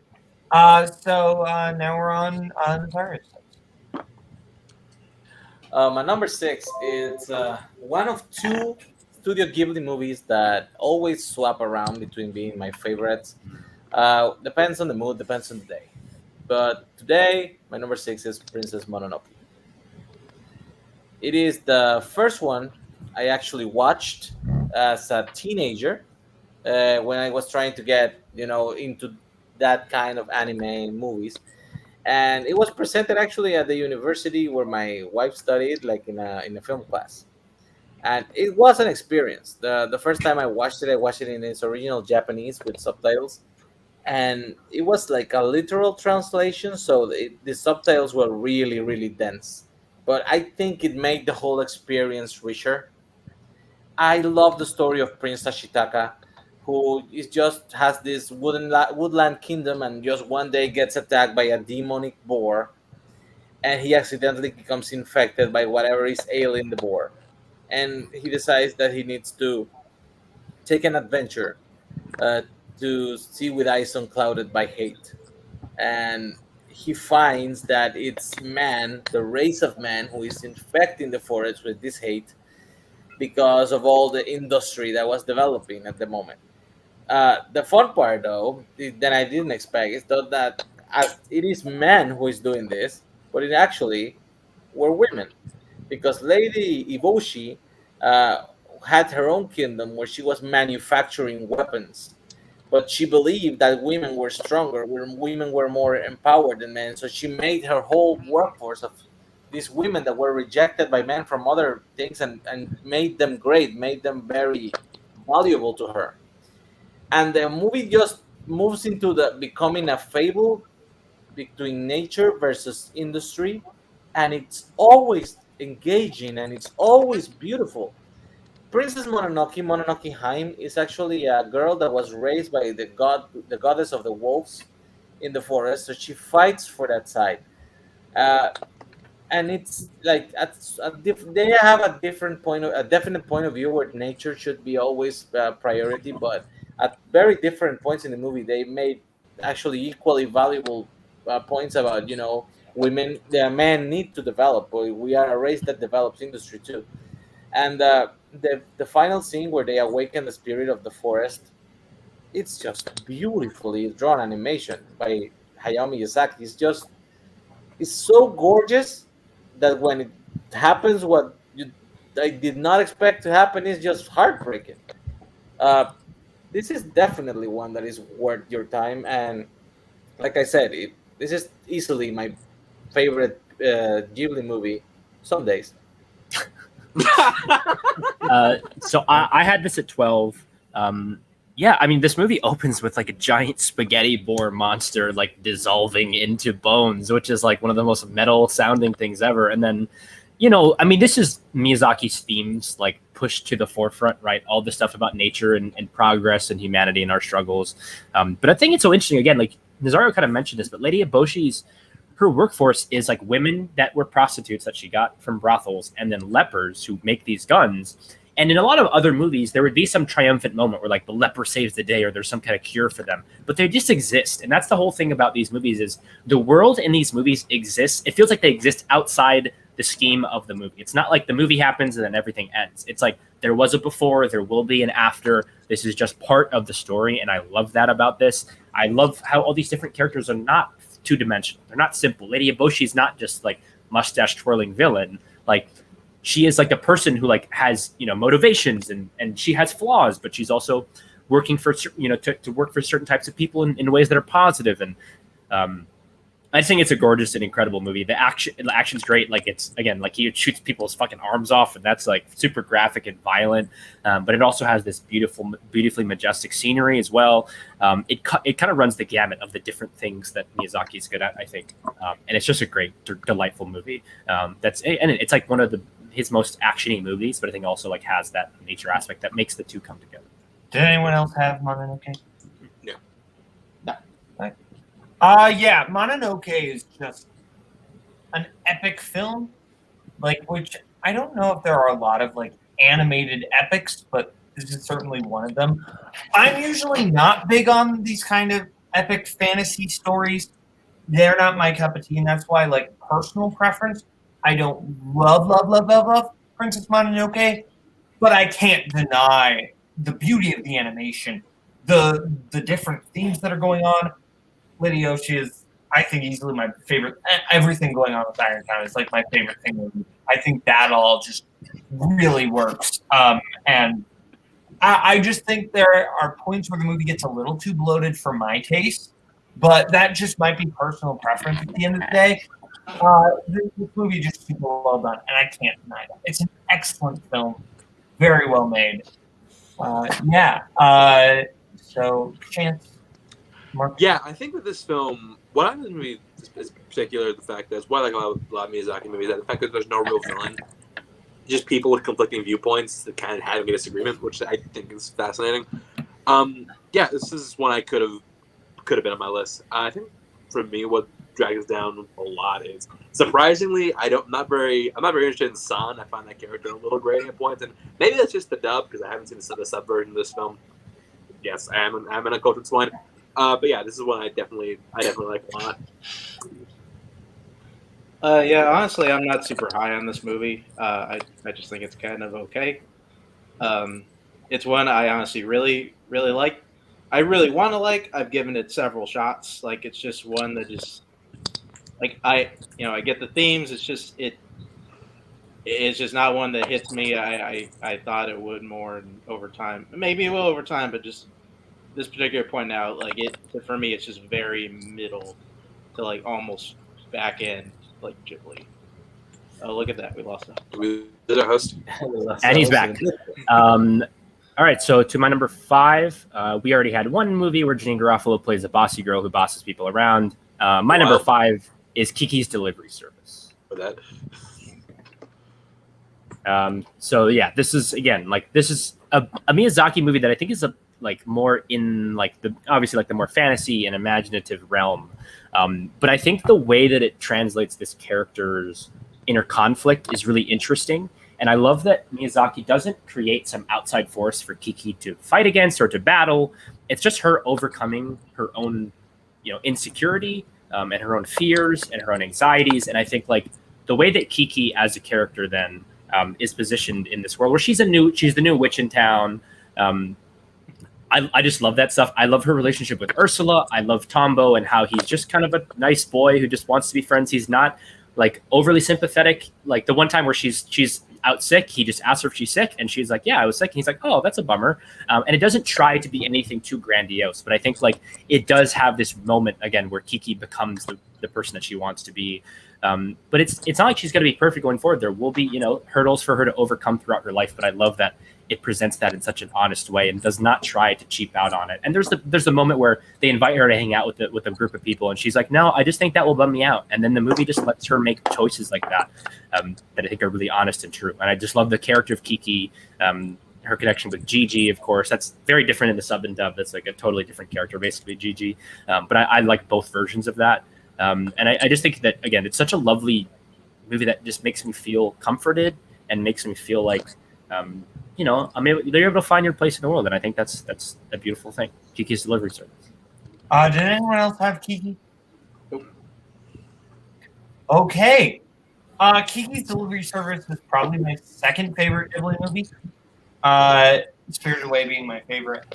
Actually, no, Kiki is my third. And we'll talk about my second one later. But Kiki's Delivery Service is there are some Ghibli movies that people describe as just kind of these chill, low stakes movies that they really love. And a lot of times those types of movies don't necessarily work for me because they're not super dialogue driven and my type of chill, no stakes movie. But this one works for me so much. This is because there are stakes involved. They're just very, very small, right? Someone being disappointed with a pie is a major blow in this movie. Legitimately, Well, it's because she works so hard, right, to try and get the pie, and it's in the moment you feel it. I'm describing it, and it sounds silly, but in the moment, it gets you mad. Because we see how much work gets put into it. But the movie is really sweet. I haven't seen the original version. I've only seen the dub. So I've only seen the Phil Hartman GG. But I love Phil Hartman. Phil Hartman is just one of my favorite people. And GG is, I think, just a great animated sidekick. Really brings just so much humor to the movie. But I think the movie itself is very much, it's about this character that is pressuring themselves to be the very best when right now they need to be okay with being really good. And I think it's kind of that dynamic, but also then they kind of come into, basically it's about not trying to extend yourself to be more past what you are. And I really like that idea, and the movie's just super sweet. Everyone else. This is one I haven't gotten to yet. Okay, that's fair. You get a pass this time. That sounded weird. I meant like.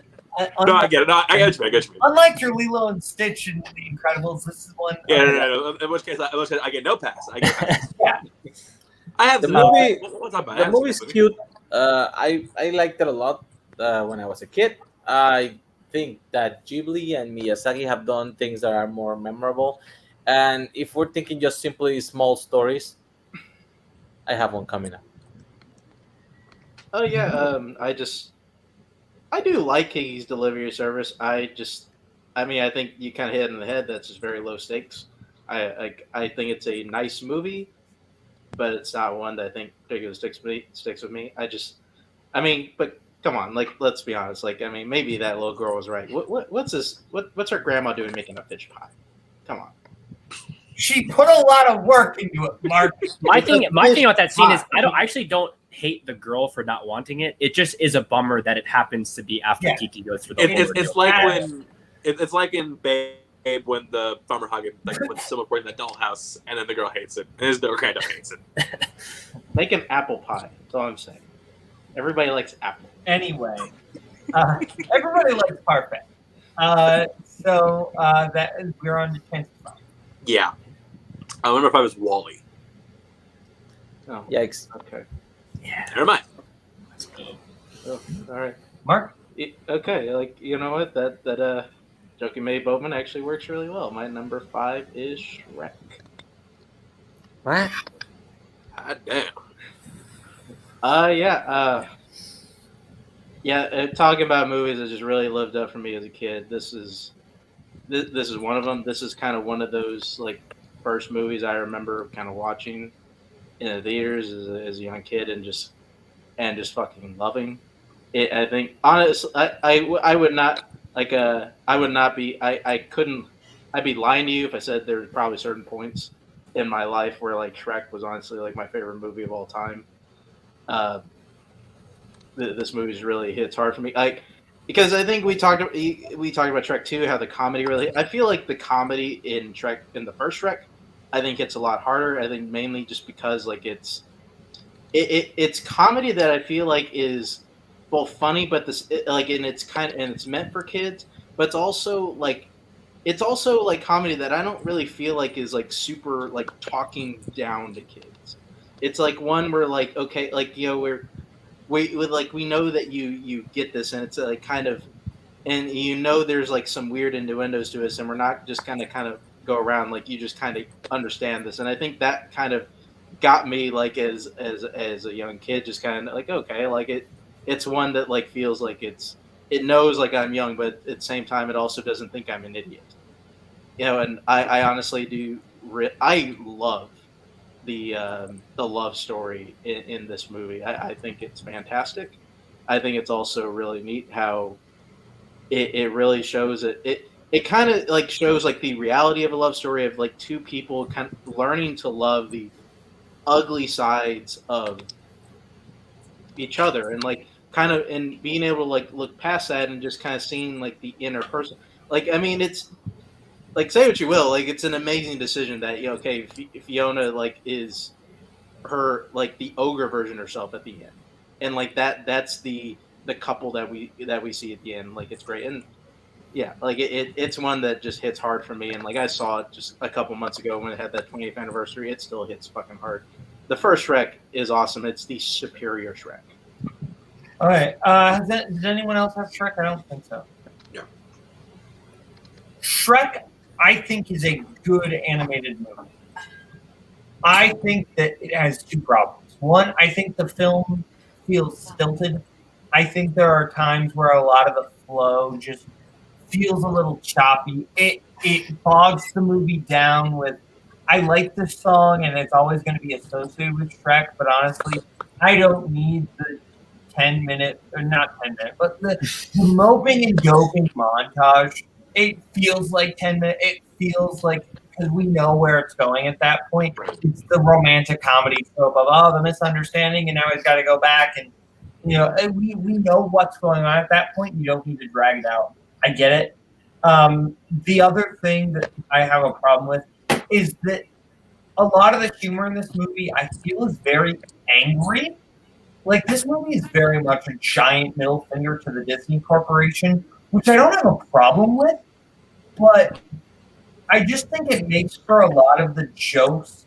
They feel more. They almost don't even feel like jokes. It feels like Jeffrey Katzenberg just angrily making snarky comments, basically. And I just think that's why some of that humor doesn't work. I just think so much of what does work in Shrek is done better in Shrek 2. But I think Shrek is a good movie. There are some really funny jokes. I think the dynamic between Shrek and Donkey is great. And I love the dating game with the mirror. I think that whole scene is just one of the funniest moments in an animated movie. That's great. Also, everything with Duloc is very funny. But overall, 5 is a little high, but I can't deny it's a good movie. So everyone else on Shrek. I honestly am just kind of tired of like the Shrek is like the biggest thing in the world thing. Like, I get it. I think it's a good movie. I watched it a lot as a kid and I really liked it. I think what Boatman said is true. Honestly, about all the Shrek movies, it just feels mean-spirited in a weird way that I don't think it's super fun really to come back to for me. And it's one of those movies where it's like, haha, we're making fun of other movies, but then like it's doing the same things that those movies do. And I'm like, I mean, have you seen yourself lately? So yeah, it's not bad. It's just like, I don't know. It's a bit like, it's try hard in like an edgy way for me. And I think like, it also looks like mud. This movie looks awful. And I know that's like, 20 years later, a lot of movies are going to look like that, but I just think it's not nice to look at all. Yeah, I think I touched on it a few weeks back, or a few episodes back. Everything, I do like the first Shrek, but everything good the first movie does, the second movie does better. So yeah, it's funnier, the animation is better, the romance is better, it's more interesting than the second film. I think the first Shrek was a solid, good movie at the time it came out. 2001 probably was something that broke the norm of the animation that people were getting. So a lot of people appreciate the originality at the time, but this movie has aged very poorly. Like all the pop reference things and the fuck you Disney moments, except Duloc though. Duloc is timeless. But yeah, in general, I think this is a movie that it worked for 2001. It's just not as good anymore. And yes, the second one, which ironically at the first time I watched, I thought it was the lesser of the two, ended up aging way better. Sure. Okay, so now we're on to Nazario's flight.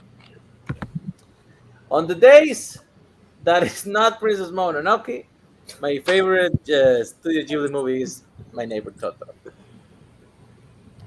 It's the definition of simplicity. It's two little sisters that move to a countryside with their father just to be able to be closer to the hospital where their sick mother has to stay. And the little girls, they just run into the forest, find out, investigate, and play around, and find that in this magical forest there live magical creatures called Totoro, who are spirits of the woods. And there are small ones, and there are gigantic ones, and they are all lovable and fluffy. And honestly, that's basically what the movie's about. You experience this discovery of nature and magic through the eyes of these little girls, who seem to be the only ones who actually can know the presence of these magical creatures, not just the Totoro, but also the dust bunnies that inhabit their house, and the magical cat boss creature that takes them places to places. And Totoro doesn't utter a single word. He make a single word. He only makes guttural sounds, but everything he does is just beautifully expressive and lovable. You just want to hug that big ass thing and find some inner peace. It's not even the mother storyline goes a place you would expect, because it's basically just very, very, very simple, very lovely. Just sit watching TV for 90 minutes and have the time of your life. Who else had My Neighbor? I had this. I had this at 28. Yeah. So I mean, to me, the scene where the cat bus arrives is like movie magic distilled into one moment. I think like the anticipation of something mysterious that you don't understand, and then just the wonder of seeing that thing happen in real time, I think is just incredible. This is like the perfect sick day movie where it just like it's like it wraps around you and it just feels like a warm hug. It feels so familiar. And it nails that kind of childhood feeling of wonder, I think, like in a way that like the special Ghibli movies do that I think other movies can't. And yeah, it's a perfectly simple movie. And again, each little touch of it is really well deserved and beautiful. It's just like, it's really nice. And I think like more movies should be like that. They should just be nice. I agree with everything. So, Mark, you had it? No. Okay. So yeah, I agree with what you said. I think that simplicity, it's complex in simplicity, which is sometimes different, but I think that the way it just brings you in and the way it just keeps you in this environment, keeps you like feeling invested, despite the fact that like not really a lot's going on. Like it's not something that's easy to do, especially in animation where it's a medium that's mostly for kids. But yeah, I think that the bond between the two daughters is great. I think they have a great chemistry. I think that they really serve as a great eyes for you into this magical world. And yeah, like the world itself, I think it's lush, it's tangible. I think that I'm not spirited away. You're constantly just enthralled with every new thing you're seeing in this environment. And yeah, like the giant Totoro, the people call Totoro. I think that he had become an icon at this point for Ghibli. People think Ghibli, they think of this character because, like, yeah, he basically captures everything they're about. They're about the strange and the whimsical, and the things you don't understand, but the things that make you feel, like comfort in a way. At least for most of their projects. But yeah, I think that this film is excellent. It's definitely a top Ghibli for me. Of what I've seen so far. I appreciate this. I think this is a well-made, well-done movie. I've just never been able to get into it, and I can't really explain why. It's just never really, like, I've never been able to love it. I think it's a good movie. I can't even, like, pinpoint things that I think are bad about it. It's just not a movie I ever, like, get super invested in. I'm not going to dock you guys for it because I think it's just a me thing, but it's not a movie I have ever loved. You gotta buy a giant Totoro plush and hug it. Just hang on to that shit while you're watching. That's fair. Mark, you're the only other person who didn't have it. Yeah. I'll be honest. I think this movie's kind of overrated. I think part of it is the hype. I expected to like it a lot, and I don't know. I just did it, man. I mean, Paul, you talked about kind of how it's like there are parts of it that just show kind of perfect moments of kind of childhood imagination. I think Miyazaki does that much better in a bunch of different movies. I get it. It's comfort food. It's a comfort food movie for a lot of people. I just don't gravitate to it too much. I think there's a thing that we'll talk about later with you and Boatman where I think like there's a type of movie that I think doesn't seem to speak to you guys as much. I think it's interesting. Anyway, on to my 4. My number 4 is another Miyazaki movie.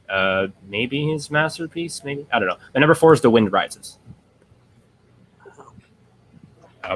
So I think this is like, I mean, obviously he's making another movie, so it's not, but this would have been like the swan song of all swan songs. This is like Miyazaki essentially looking at himself in the mirror and wondering, was I a bad father? Among many, many other things. Obviously, he has this lifelong fascination with flight, and I think channeling that through this character of Jiro, who, becomes this engineer, and the thing that he loves the most both takes him away from his family and also has the potential to put other people in harm's way. And I think like the struggle that this movie shows with that, I think is gorgeous. I think the dream sequences where he's speaking to the Italian engineer, that stuff is just breathtaking. And I think like, this is like his only non-fantasy movie really since Cagliostro. It doesn't have magic in it, but it does have magic in it in a way, not to be corny, but I think like it is a beautiful story of not just of a single man, but of an idea that the things you care the most about in your creative passions can conflict with your everyday life. And the scene where his wife is painting on that hillside is just beautiful. If you watch the dub, the Werner Herzog character, the one he voices, I think is a delightful little interstitial that they meet at that hotel that they speak at. And this movie is just full of, it's kind of a deep philosophical, it's got a lot of regret and pain, but it also has a lot of wonder about like the idea of flying and what flying can mean, both good and bad. And I think it runs a wide range of emotions in a way that I think sometimes Miyazaki movies are like, it's about this feeling or about this feeling. And I think that this encompasses all of it in a way that I find super satisfying. One of my friends once described this as like the boring one when we were talking about Miyazaki, and I was like, I got so upset. I was like, that's insane. And some of the conflict I think is created. It's not, this is about a real man, but not all this stuff actually happened. But I think like where it comes in the story, I think is so beautifully realized. And this character is incredible. And again, like it is like Miyazaki making a movie kind of about himself, in a way that I just find like amazing. And if you watch the sub, which I would recommend, the person who voices the main character is like Hideaki Anno, who created Evangelion and like is not usually an actor, but he gives one of the greatest voice performances I think of any animated movie ever. It's fucking incredible. The amount of stuff that he emotes with like few words runs me over like a train. And I think this movie is an absolute masterpiece. I know for a lot of people this is not one of their favorites, but I fucking love this movie. On first watch, well, I wouldn't say it's a favorite Ghibli of mine right now. I did really enjoy it. I think this movie, I would not understand anyone being upset that this movie like embellishes, because I think this movie makes it clear that like it's trying to be a biopic, but it's also trying to very much like be a unique biopic. Besides the fact that it's animated, like there's literally a dream sequence, but I don't want to call it a dream sequence, in which he communicates with an Italian aeronautics engineer in his dream, and it's just I really like that sequence. But it's a really well done movie. I would never call it like an all-time Ghibli for me, but I think it's a really good one, and I totally get why Miyazaki made it at that point in his life. And it's just a really unique film, and that's what I really like about it. It's unique in the fact that it never goes super crazy, but it still has those little moments of magic, and the paper airplane like at the hotel, that stuff is amazing. Like that little. Mm-hmm. So great film. Everyone else? This one I haven't seen. I've been saving it for the end of my really watch. That's a good idea. It's a good idea. It is a great. That's what I'm planning to do. Mark. Yeah, I actually do really like this movie. Like it was honestly kind of close to making the list. I just think it's really awesome that Miyazaki made an animated biopic like that. That's kind of, like that in itself is pretty cool. I don't know. Yeah. Just kind of quick funny thing. Like I don't know. Paul said about him. Like Miyazaki saying he's a bad father. Maybe he was. He inspired his son to make movies, and he shouldn't have done that. That was a mistake. Well, hey. But Poor Goro. But yeah, I really like this movie too. But I don't know. I think even though the animation is beautiful and everything looks very realistic, I kind of gravitate a little more toward the fantastical things, which is why the other movies are the ones that I have in the top of my list. But I would take nothing away from this movie. I think it's basically a perfect biopic animated movie of a story that I didn't know I wanted to know, but I really, really enjoy having known it now. All right. So we're on to Chances 4. Yeah, my number 4 is the action a few episodes ago. It's The Many Adventures of Winnie the Pooh. Oh, shit. Fuck yes. Where's Zach? Where is Zach at? So, yeah, I think that this film, well, for me at least, like, Winnie the Pooh is a character that I've also had a real fondness for. I know I'm not alone in sharing that. I think there's a lot of the fascination with him becomes the fact that there's not really any other character like him. Like there's a certain naive wisdom to it that you don't really quite get, but he is very pleasant, and there is a lot to him. Now, there was an entire book written about how he relates to the principle of Taoism, and this movie is basically just him and his pals from 100 Acre Wood just in their days for maybe like a year. I don't know. They never explain how it is, but I think that there's a lot I like about this movie. First of all, I think there's a lot of atmosphere, which that's something I go nuts for. It's small time problems, but the thing that I like about it is the fact that these characters, like you like them so much, and they're so well written, and like you don't care what's going on. You're just so invested in what they're doing. I think it has a good sense of humor to it. That's some of my favorite fourth wall jokes in any movie. I like the way they interact with the narrator. I like the way they interact with like the actual like book itself, like with the text and stuff. And yeah, I think that it's a surprisingly, much like the character Winnie the Pooh in general, it's a surprisingly deep movie. Like I really love the end where it's just Christopher Robin and Pooh. It just ends with them just talking. Like no big chase, no anything, no climax. It's just them talking about the inevitability of the future. And I think that's really powerful. I think it does a great job of translating A.A. Milne's work into a visual media to the point where Pooh has become like a cultural touchstone. I think that this film it's very pleasant. It's got great music. It's got great laughs. I think the voice acting is all incredible. The animation holds up. Of the Disney classic era, if we're going to call it that, even though this was made in the 70s, it's not really classic. This is my favorite of their body of work from that particular era. Hey, who else had? Sorry, you had Mark. I had a 29. Echo everything Chance just said. Yeah, I fucking love Winnie the Pooh, man. Winnie the Pooh is just the fucking best. I mean, he like everybody needs a friend like fucking Winnie the Pooh, just a fucking ever optimistic dude who just kind of always looks on the bright side of things, who's never put down by fucking anything. Like he just, yeah, and yeah, like Chance hit on the head like thing. I just kind of want to point to like the ending, like it for a movie that is just trying to be like a charming fairy tale. It has like this weirdly hard hitting ending of this kid, like kind of saying like a swan song, like goodbye to his childhood, saying, "Hey, like I really appreciate what you did for me, but you know, this is where I'm going. I may not be back for a while, but trust me, I'll never forget you." And man, that is fucking sad. And for a movie that just wasn't trying to be that, and like it, yeah, like it especially in this community, I do not understand like the weird hate that Winnie the Pooh gets. I don't understand. Like, don't fucking understand it at all. But you guys do you.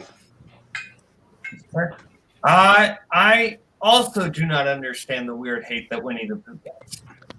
This movie is charming and wonderful and delightful. I cannot watch this movie without it. Like, this is just one of the most fun.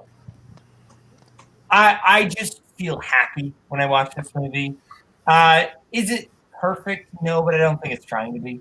It's not shooting for the moon. It's shooting for just a nice afternoon. Like, and that's what the characters want, and that's what the movie is. I really like the characters.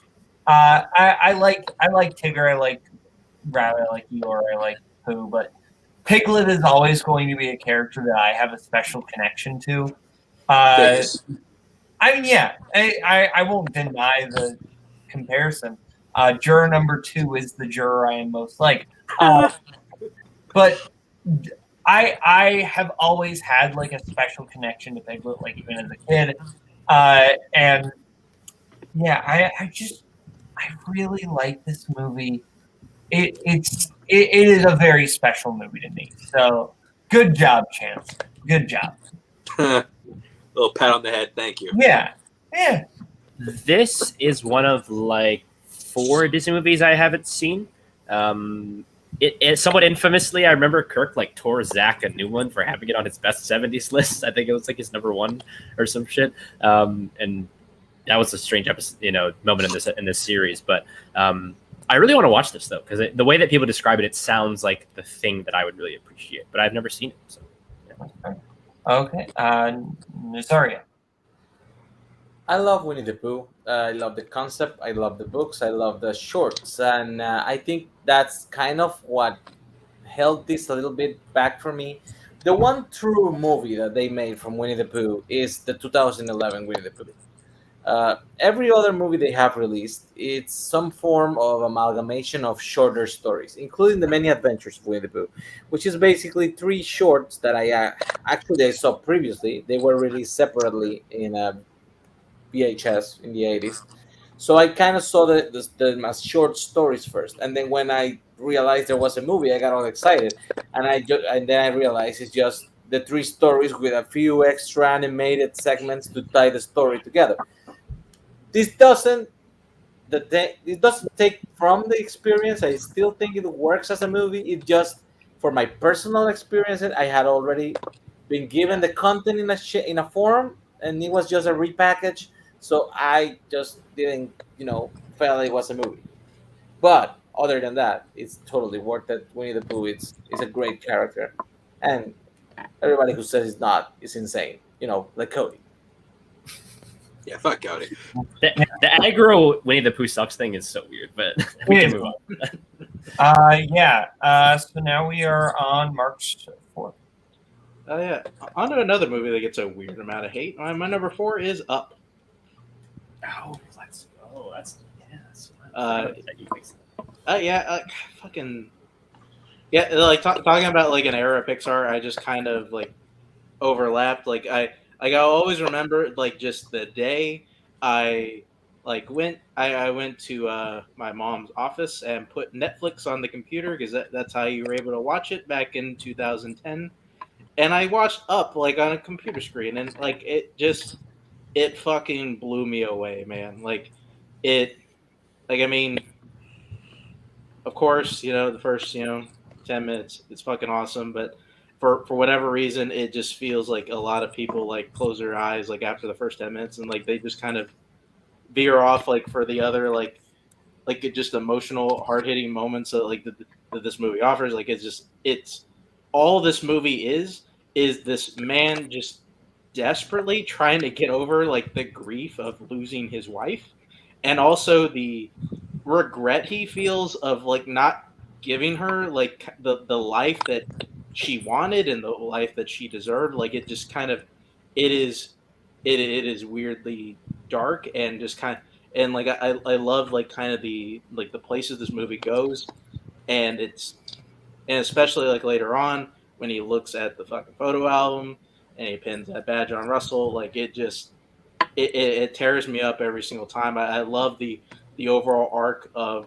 Carl Fredricksen as a character, and just kind of how he like just navigates like his sadness in some real way. Like Pete Docter in itself like just is the fucking master at doing like just amazing character work, especially with characters just trying to deal with like sadness and like grief, and like he's just great at. And honestly, like even though like he is a Pixar director, a director that I don't think gets nearly enough credit, like, and since he's like by far like probably the best director to come out of Pixar, like I don't think he's particularly close.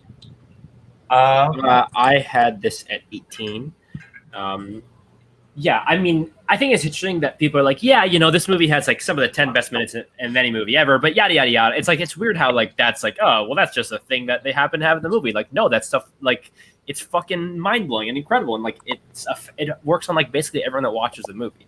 But I think again, like this movie is like so much about like when you grow up and life gets in the way and you stop pursuing the dreams that you always had and the things that you care about and trying to fight against that. And I find that idea so moving and powerful. That's why I think Carl is like a handful of my favorite Pixar, maybe my favorite Pixar character, because I think he represents a lot of those ideas in such a perfect way, like how the cynicism gets to him and then he gets kind of opened back up by this relationship with Russell.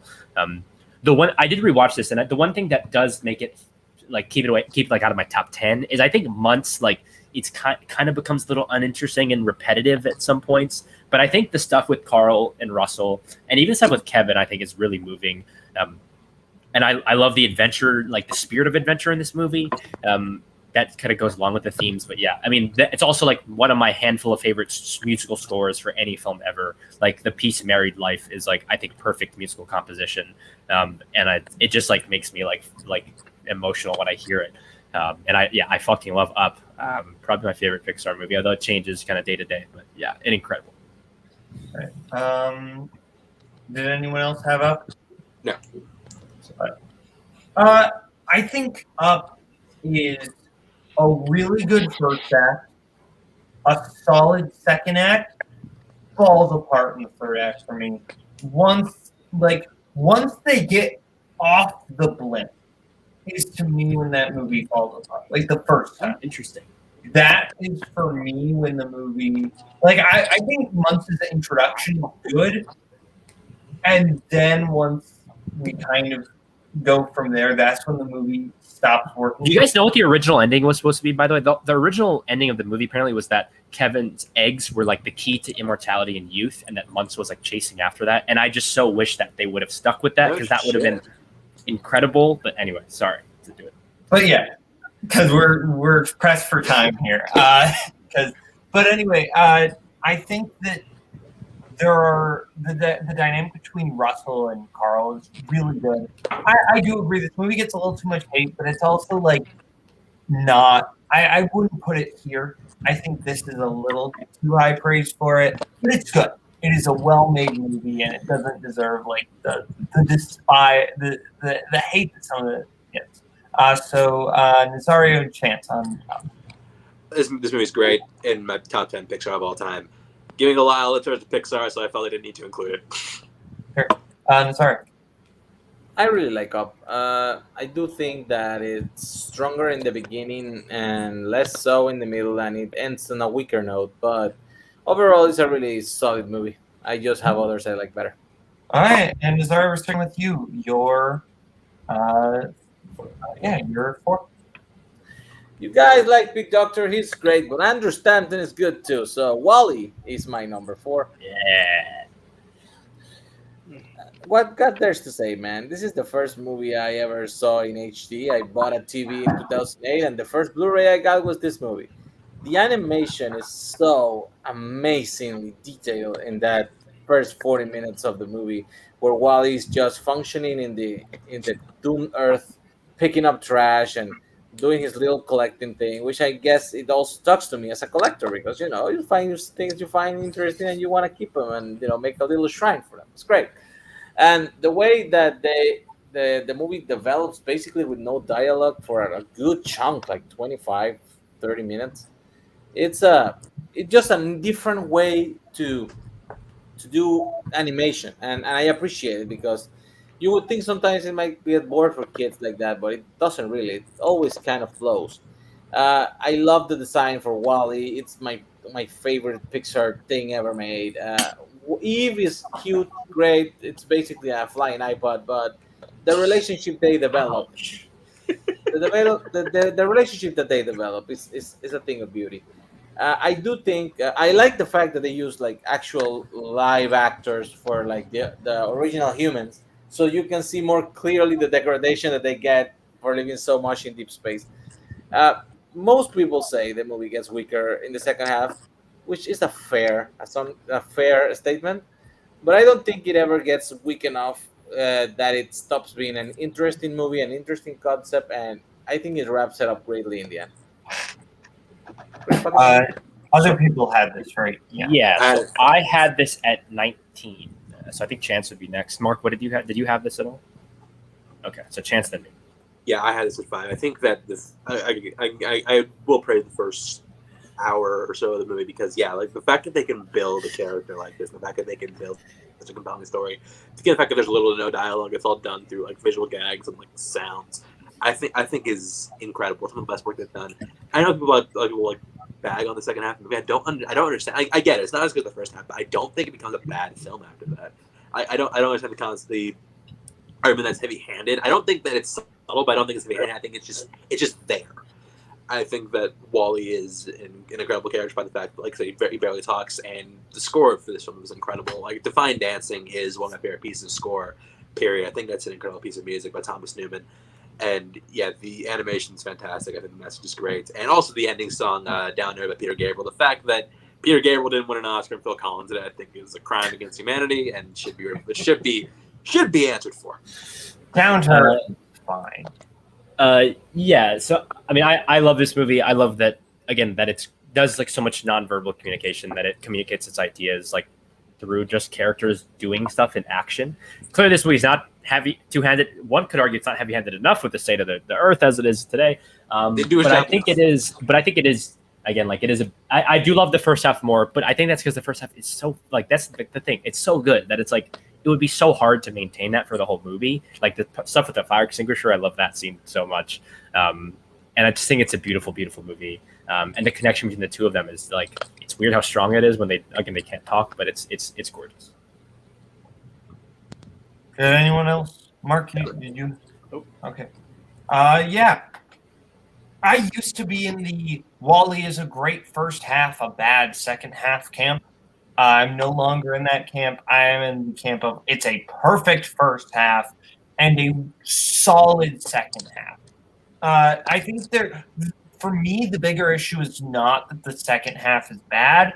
It's that the second half and the first half are almost just two completely different movies, and there's a little bit of a disconnect there for me. That's kind of my main issue. But I think it is a consistently solid movie, but that first hour is just perfect. Mark, you didn't have it. Yeah, I fucking hate this, man. I just made a goddamn argument about like, man, like why anybody like the second half of the movie? Like, and now I'm here saying that I like the first half. I don't really like the second half, and it kept it off the top 40. I think it's good. It just like that second half really does drag it down for me. And Chancey said that like I do think the themes are very heavy handed. But again, look where we are, though. Look at our planet. Not enough. I get it, but I don't need Andrew Stanton's hand coming out of the screen and slapping me in the face with it. Okay, like I mean, Spike Lee already does that. I don't need it for more movies. Paul, what's your Cycle? Goddammit! People might be surprised that it's this low. My number 3 is Your Name. I'm surprised it's higher than Grave the Fireflies. Yeah, I mean, I've talked about this a lot of times, but I think like I'm glad that Boatman's seen it finally. That's exciting. But I think that this movie is like, again, like it captures the feeling of dreams where like there's something and you kind of remember it, but you can't quite get a grasp on it. And it becomes like your whole focus. Like there are the scenes where Taki like forgets and like he's not in the state of switching bodies. Like that's all he thinks about. He's not like interested in his life. He's not engaged in his life. And I think like this consumes his entire being. And it's such a special connection that the two of these characters forge that is, again, so random and unexpected. The soundtrack in all of Shinkai's movies are great, but like especially here, the way he uses the pop music and Radwimps, who does the score and all the songs, are fucking incredible. Like they're one of my most listened to artists of all of last year because I think all their music is amazing, especially here. But like, I mean, the animation in the Kuchikamikaze scene where he's falling back and all of a sudden it's this impressionistic, painterly kind of animation. That stuff is amazing. And I think that the characters are just so well drawn. I love those moments where it's switching back and forth and it goes to one character and you don't see the other character for a while. And it's like, what's happening? And you feel that sense of loss. You feel their presence missing. And again, like so many of the little moments of this movie just harken to this idea of like, of what things that we want, things that we care about, and how we can't always quite get a handle on what they are. And every detail is perfect. Like this movie, I just want to watch this movie like every day. It's like incredible. Yeah, Your Name. I don't know who had second highest section. I know Mark has it. But Everyone had it. Mark had it second I had highest. it 16. Okay, yeah. I had a 31. Yeah, I never looked on this. Yeah. Okay, yeah. Like I said, I had it 16. To be honest, I may have had it too high. I'll be honest, like I had only saw this movie once and I put it on the list. I saw it again like a couple weeks ago and it's just it is fucking incredible. Like it's just in a lot of ways it really is just a perfect love story. And like as Paul said, like the soundtrack and the score to it is pretty fucking awesome. I just downloaded a couple of those and they've been on my car a lot.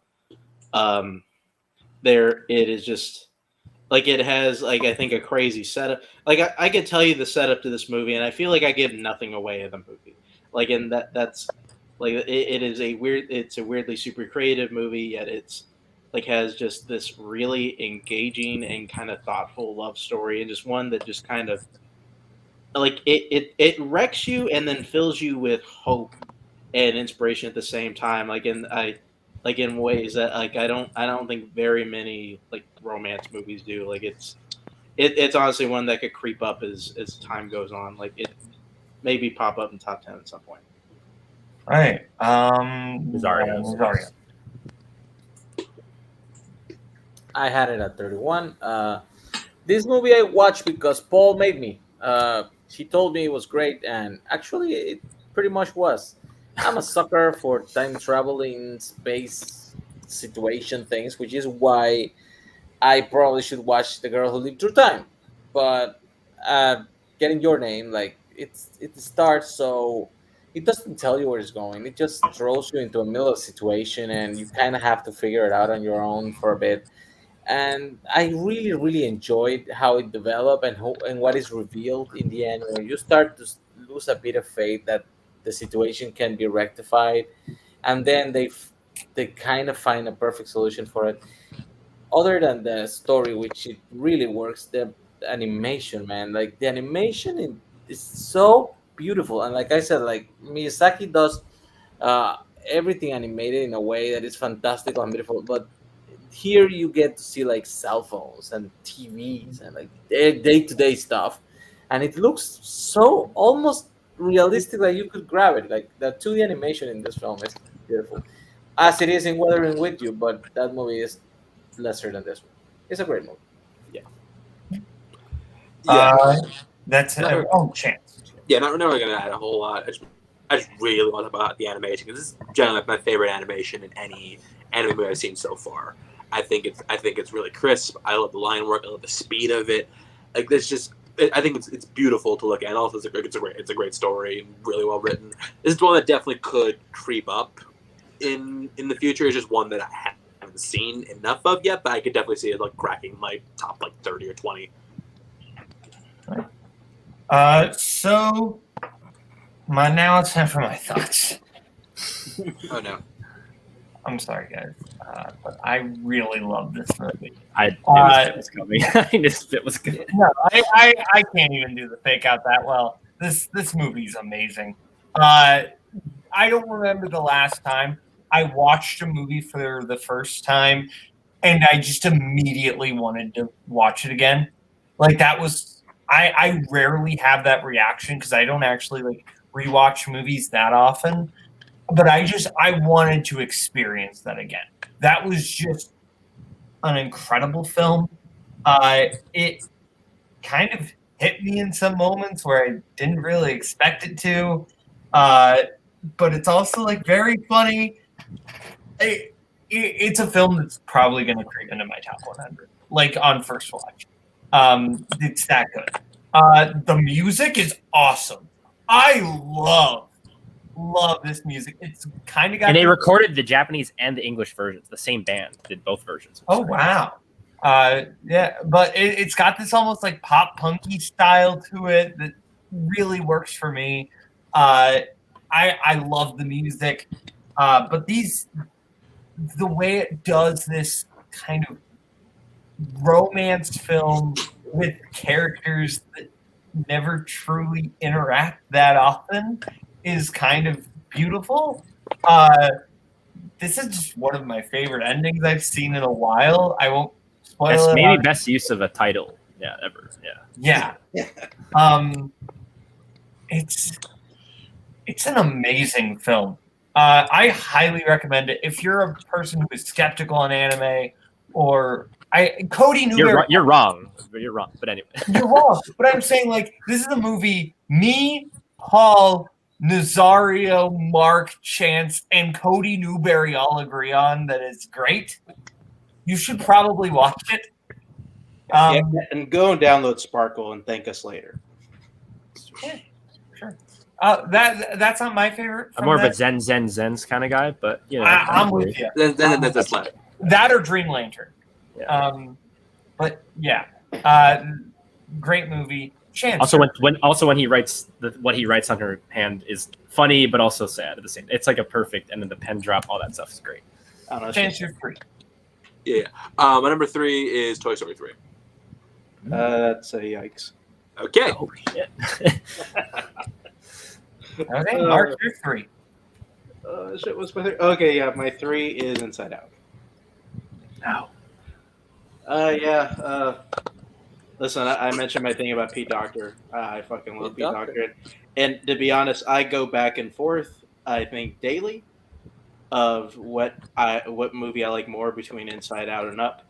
And it just kind of depends what mood I'm in, but I think I lean. I think kind of like over the past couple of years, I lean a little bit more towards Inside Out, mainly because I just appreciate kind of how ballsy it is.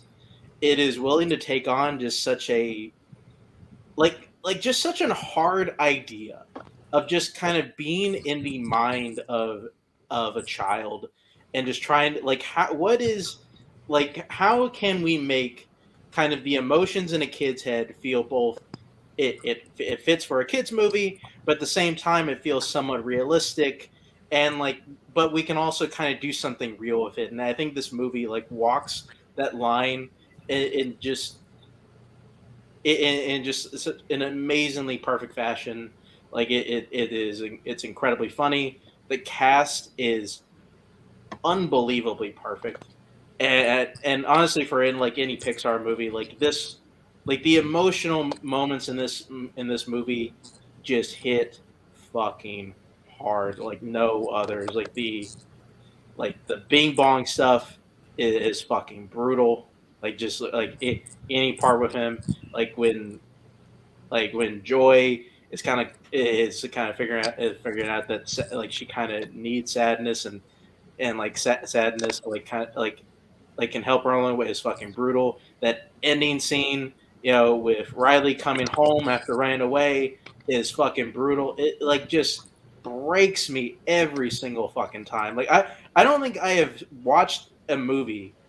I don't think I've watched this movie ever. And my eyes don't welt up at least a little bit when fucking Joy hands the memories over to Sad. It fucking wrecks me every single time, and it's one that I feel like it I feel like it kind of teaches kids of ways no, you can experience these multiple emotions anytime, and it shows them in a way in a way that they can understand and it not be super overwhelmed by. And I think to me Inside Out is just playing 4D chess, and it's one that is it should be seen as just an animated classic. It is fucking amazing. Did anyone else have Inside Out? I got it at 33. Okay, well, we'll go to Chance first. Yeah, so I think this movie does a great job showcasing the nuance of emotion. It could have been so easy to just come in this movie and make sadness the villain or anger the villain. Someone just wants Riley to just feel that all the time. But no, I think what just does a great job of showing that there is in pain, you're gonna experience pain, you're gonna experience sadness in life, but in that there can be great joy and great beauty in that, and show that everything is essential to make you a complete person. I think that's really fascinating. I think it's really funny. I think that it's acted really well, and yeah, I think that everything Mark said is correct. It brings a lot of complexity. It helps break down the complexities of emotion growing up and feeling all these new things in the way that kids can understand, kids can digest it. And also the triple dent gum running joke, I think, is one of Pixar's funniest moments. So yeah, it's great. Nazari? I think this movie is kind of special.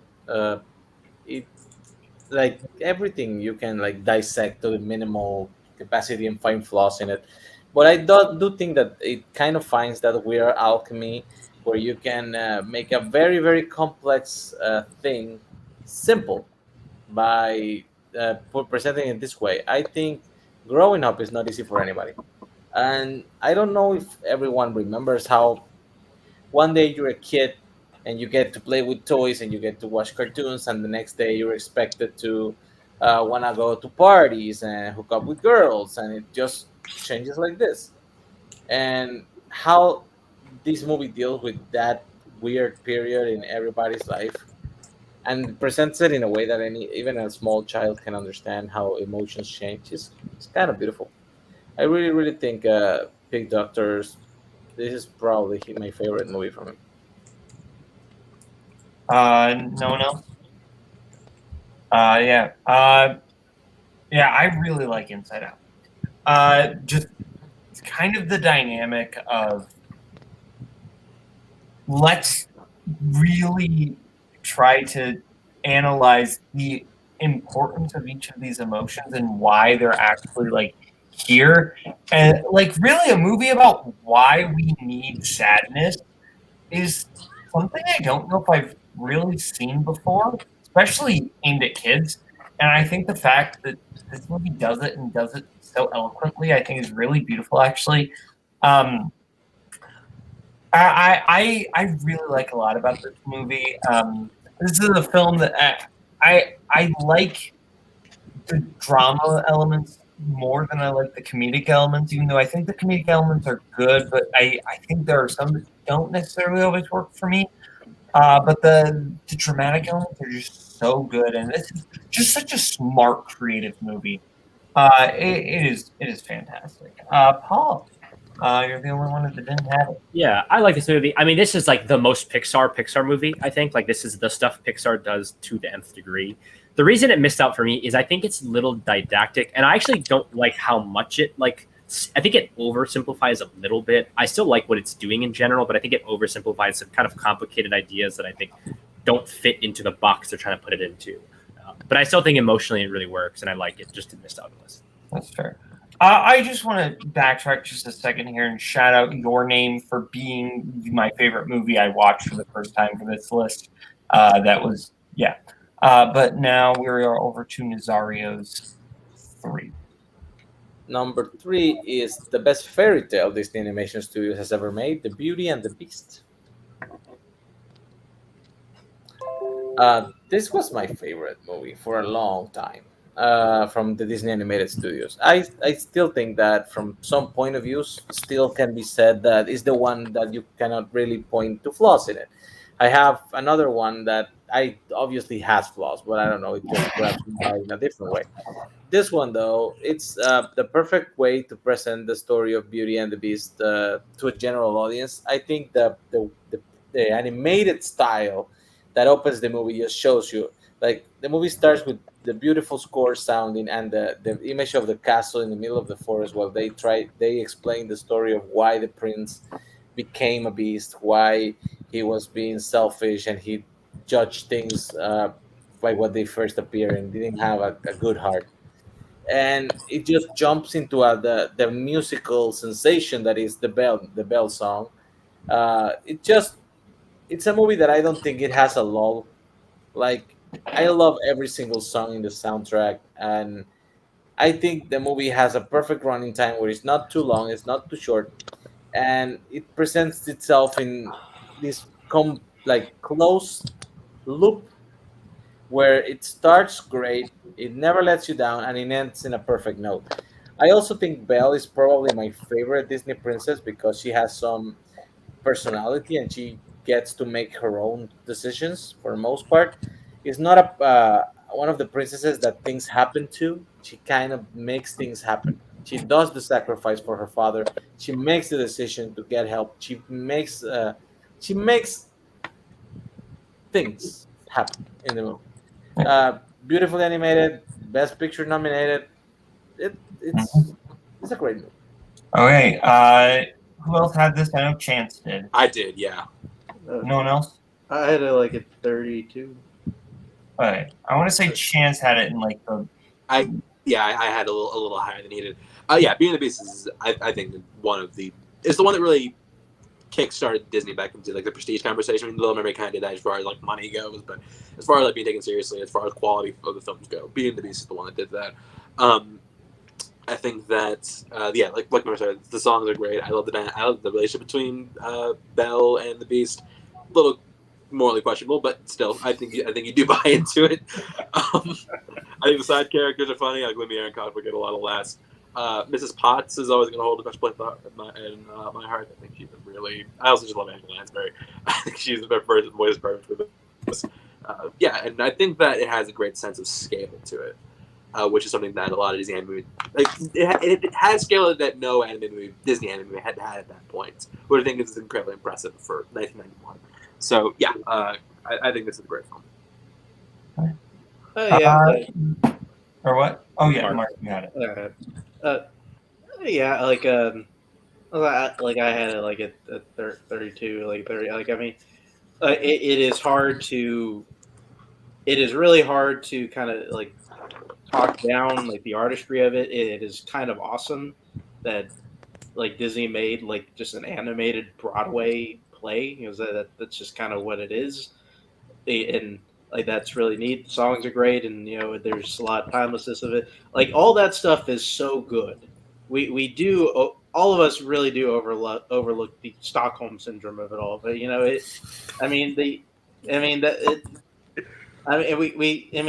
can't understate the artistry being a piece, which why it's on the list. There's a great video by Lindsay Ellis basically breaking down why the Stockholm Syndrome thing is stupid. And I recommend it. But anyway, go watch Lindsay Ellis in general. Come on. Anyway, Beauty and the Beast is my favorite Disney princess movie and my favorite Disney Renaissance movie. My favorite Disney movie is Lilo and Stitch. Yeah. It used to be Beauty and the Beast for the longest time. Beauty and the Beast it's also my favorite Disney musical. Beauty and the Beast is the movie that was my parents' first date. So it is a movie I was shown a lot as a child. It's a great film. I love that Gaston in like the earlier Disney movies probably would have been the hero, and they really do flip a lot of the elements of past Disney movies on their head without like going wink, hey, we're flipping this like a lot of the modern Disney movies do, which I don't have a problem with, but like it does it without having to show off, and I appreciate that. Paul, you did not have Beauty and the Beast on your list. Yeah, it's weird. I feel like this Beauty and the Beast is a weird one where now that I think about it, it's like I probably do like it more than I think I do, which probably doesn't really make sense. I love the music, and I really like a lot of the characters. I guess I don't love Belle as much as other people. I don't find her as like rich, I guess, of a character as I think it seems like other people seem to connect to her in a different way. And the romance I've never really fully bought in the same way. But the music's incredible. It looks great. It was probably pretty close, but I just don't think of it as a favorite. Now to your two. My number two is the epitome of the type of movie that I feel like Boatman and Mark talked about earlier as being like boring or not much happening. But I love it. My number two is Whisper of the Heart. This to me is like my number one comfort movie, and like it's a movie where if I'm feeling in a bad mood, I always go to this for some reason. And it's about this young girl named Shizuku, who has dreams of being a writer, and she meets this boy and has an interesting connection to him, and then he has his own separate dreams. But it's about her pursuing her creative passions, I think, despite having things to overcome and obstacles and insecurities. And it just is the most wonderful and delightful little character piece about someone finding the thing that they care about the most and pursuing it and like giving their all to it. And you see her parents struggle with the choice at first, but I love the way that the movie allows her to embrace it. And there's a musical sequence in this that is like one of my favorite scenes in any movie. I think it's so perfect and delightful. And the use of, Take Me Home Country Roads is kind of what this movie is famous for, but I think it uses it so intelligently in the way that like it's this class rewriting the song for themselves is so beautiful. And I love the character of Shizuku, and I think like her connection to, Seiji as a character, and Seiji's grandfather, who's like an amazingly warm and wonderful person. This is like the way that people feel about Totoro. I think I feel about this is like my warm hug movie. And it always puts me in a good mood. And like, it's not as ambitious as other movies, I think, on this list, but I think it's so beautifully designed and every little piece really fits. And I think it's just fucking absolutely delightful, and I love it so much. No one else had What about The Cat Returns, though? We already talked about that. No one else had this, right? You're the one with the hard deadline. No one else had this, right? No, definitely. I find it weird that you're like, I don't know. I don't know if I necessarily agree with some of your descriptors, Paul, but maybe it's just because I really love this movie. Oh, really? I really enjoyed Whisper of the Heart. Not quite as much as Your Name. That's still my favorite movie I watched for this. But Whisper of the Heart, I thought was excellent. I think it's because I really connected with the main character. Mm-hmm. That type of like, insecure, wanting to do something but being very afraid of like what people are going to think. I very much connect to that. I really like the way they represent her riding with the trees and the jewels and the Baron. I think all of that it's a really cool way to same thing like the Wind Rises does it, where they kind of insert this magical feeling into a non-magical scenario. I really like that, but overall, I really like just the struggle of the main character to just put themselves out there, and I really like that. I think this movie's really, really good. It's one I want to watch again. I thought it was excellent. It went very up into my Ghibli ranking. It's now like my 5 or 4th favorite Ghibli. So I liked it more than you thought I would. Yeah. So has anyone else seen this? Nah. I saw it 25 years ago, and I don't remember most of it. Mark? Yeah, I will say, like Paul, I think is spot on his analysis on me. Like I don't know, man. I think the best movie the best thing this movie did was it gave us the Cat Returns. Honestly, now that I've seen Whisper of the Heart, that Cat Returns love honestly makes me even a little more mad. Honestly, this movie makes me like the Cat Returns less. Anyway, Chance, your two. Number 2 with me a lot of Cody points, but he's not hosting this. Is The Lion King. Okay, yeah, this is one of the ones that this is the first Disney film that I really remember loving when I first saw it. I think that, well, there's a lot of things. First of all, like I talk about the scale of being a movie. I think this is probably the scale to the nth degree in this film. Like it's just a massive animated movie. This shot composition, the fact that they use every inch of the frame, which is like not a lot of anime movies do. I think the music is great. I think the story is great, even though it's just it's basically kind of retelling Hamlet and some differences, but it is retelling Hamlet. I think the acting is fantastic. I think James Mufasa is excellent. Jeremy Irons is one of the greatest films. Scar, music is phenomenal.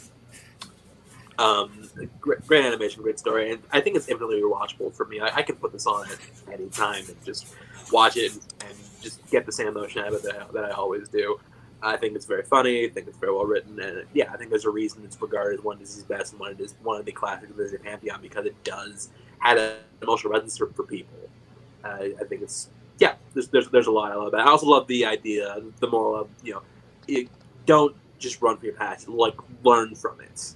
I think it's a unique lesson that a lot of people don't really talk about very much. So yeah, I think this film's great, and so much so that I don't even care that 2 of the blackest actors of all time somehow made 2 of the whitest actors of all time.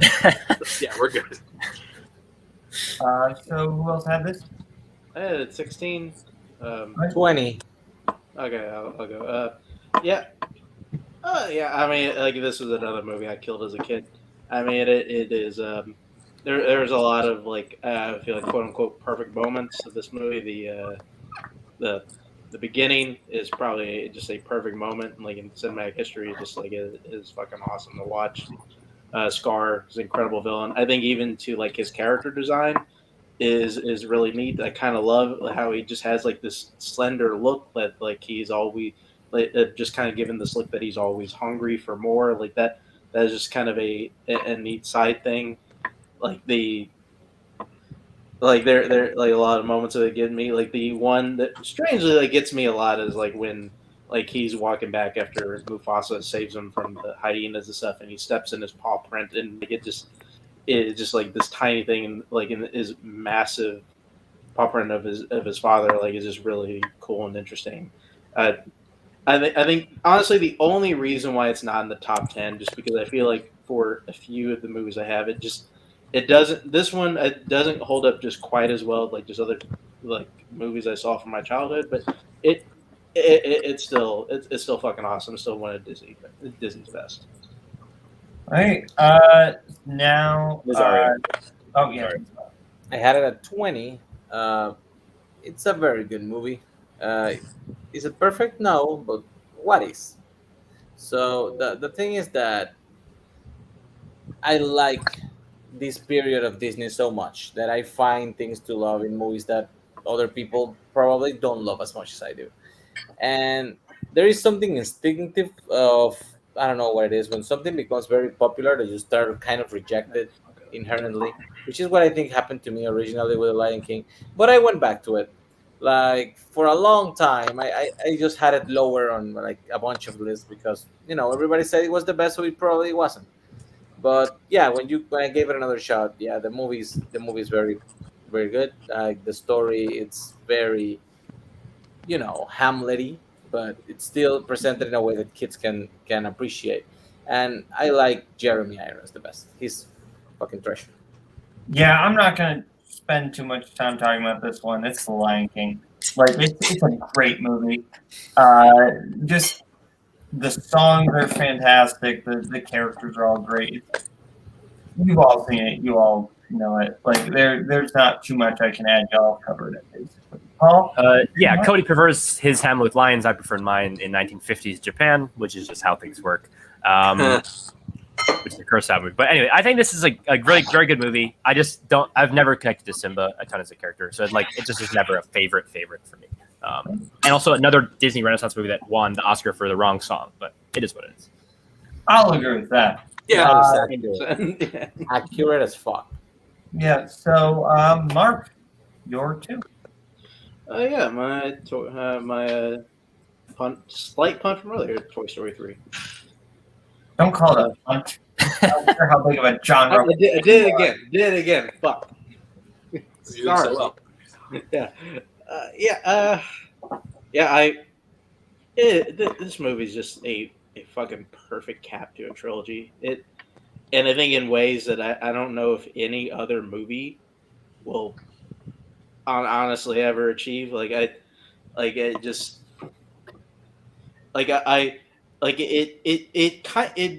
weirdly turns its 10-year gap, it's like an 11-year gap from the second to the third into this weird strength. And which again, this movie came out when I was fucking going to college. So it fucking hit me hard on that angle, of just kind of at least from Andy's angle of leaving your childhood behind and kind of starting this new chapter of your life. And again, I point to what I'm starting to see, I guess for me is a weird take, but this weird parenting theme that at least kind of the Toy Story sequels that build of kind of Woody being the pseudo dad of him kind of looking kind of facing down the barrel of kind of what his subtle fear of okay, this is the time when my kid is going to be out of my life, and I have to kind of I got to face down okay, I kind of need to face I'm gonna need to say goodbye on that, and it hits on that so hard. And fucking Lotso is just a goddamn perfect villain. I mean, honestly, most great villains are just guys that are dark version of that character. Lotso is just a dark version of Woody, a guy who's a character whose faith is just broken from just a particular moment, and it's done perfectly. And just the last 20-30 minutes of this movie are just fucking chef's kiss. They're amazing. The last line of this movie hits me every single fucking time. I don't think we're ever going to find a better trilogy or a better ending than Toy Story 3. It's never ever going to happen, which is kind of why the Toy Story 4 continues to kind of piss me off. But whatever, Toy Story 3 is fucking amazing. Okay. Who else had this? I know. I had 3. Yeah, I did not have it. Nizar, did you have it? No, I had 2. Go ahead, Chance. Yeah, so I think Toy Story 3, I know people call it emotionally manipulative or cheap. I don't think that is. I find that to be just years of build of emotional payoff, because that long gap kind of aids it, because they released it 2 years after the second Toy Story. It wouldn't work. They need to let that audience go. They need to let the audience continue the connection with the first 2 films in order for this to land. Because I think what worked about this fact that I call it basically the antithesis of Toy Story 2, where like that one deals with immortality, this one deals with mortality. You deal with the fact that hey, your purpose, your life as you know it, it's about to end, and what do you like? How are you going to take it? And I think it's really interesting. And what I talked about with the Prospector Pete earlier, well, I think Lotso works and Pete doesn't as much for me. I think he's good, but I don't think he works as much because all his motivation basically just said in one sentence, and like you just gotta take it as it is. Lotso, you get to build up, you get to like build that emotional attachment to him, you get to see him be friendly, and bring you in, and like when he turns and does that turncoat, I think it's more impactful. He has this more, to me at least, more compelling backstory. So I think he works better as a villain for this film. But yeah, and everyone's talking about the scene of the furnace where they all just like accept like, hey, this is it for us. And then when that final scene with Andy, I think is just a perfect capper to that first series of film. Even though I love the fourth one, I think it's a perfect capper to the first three. Yeah. I'm not the biggest Toy Story 3 guy. I think it is a good movie. I just don't love it. It's my least favorite of the four, to be honest. I just think a lot of the notes that 3 hits, 4 and 2 do better, specifically 2. It just has a lot of the story beats of 2. And I think that, like, I'm not big on Lotso. I've just never, like, connected to him as a villain. I always thought he was a very obvious film. Like, I called that from the trailers when I was 10. Like, more, like, if you want to say that about Stinky Pete, I feel like you have to say that about Lotso, too. It's not that he's obvious. I think it's better in execution with Lotso. 100%. I don't really agree, but fair. I also just don't like. I've never been a big fan of the Spanish Buzz subplot, or just the whole like resetting Buzz in general. Because I think getting us a reset Buzz is another beat Toy Story 2 did better. I just think there are so many things in this movie that are just not that fresh. I think it's a movie that ending is what really hits people, and I get it, but that ending doesn't hit me like that because I was like 10 when I saw the movie, and I just don't have that giant connection to the ending. I'm sorry. The one thing I really like about this movie is Bonnie. I think Bonnie, it shows us, hey, let's get a character who has the same like imagination and creativity, but from like a different of Andy, but like from a different perspective. I also love the opening sequence of seeing Andy's play from Andy's perspective. That's really cool. But overall, I've just never been big on this movie. It's good. It's just never been my favorite. Paul, Nazario, Toy Story. Yeah, this used to be my favorite Toy Story. It's not anymore. The incinerator stuff doesn't work for me, honestly, on rewatches. The first time it did. The very ending still does when he's giving away the toys. I think that moment's perfect. But I think some of the other incinerator stuff doesn't work. I think Lotso is a better villain than Prospector Pete, but the movie overall is still not like super high heights for me. But again, I love the opening and then some of the like kind of crime stuff where they're kind of like sneaking around and doing all these plots to sneak out of the room. That stuff's fun, but it's not the movie itself. Not quite on that level for me. Same, actually. This and 2 always were flipping side, and it's still my second favorite. Basically, for the same reasons, I do like Lotso better than Sneaky Pete, but the movie overall, it's number 2 is better. Props to Tortilla, Mr. Potato Head, though. So now we are at Nazario's 2. My number 2, shouldn't be a surprise to anybody. It's my favorite Disney movie of all time. I have said it before. It is The Hunchback of Notre Dame. This movie does have flaws, pretty obvious ones. They are called the Gargoyles. The song is called A Guy Like You. It's all shit, but the rest of the movie, it's so goddamn great that I can look at that stuff and just move on. It has my favorite music overall on the Disney canon. Hellfire is by far my favorite song. The Bells of Notre Dame is beautiful. I like the one she sings to God Save the Outcast. Out There is great. I think that story itself, it was the best possible way to adapt a story that has been used as the basis of a horror movie into a kids musical.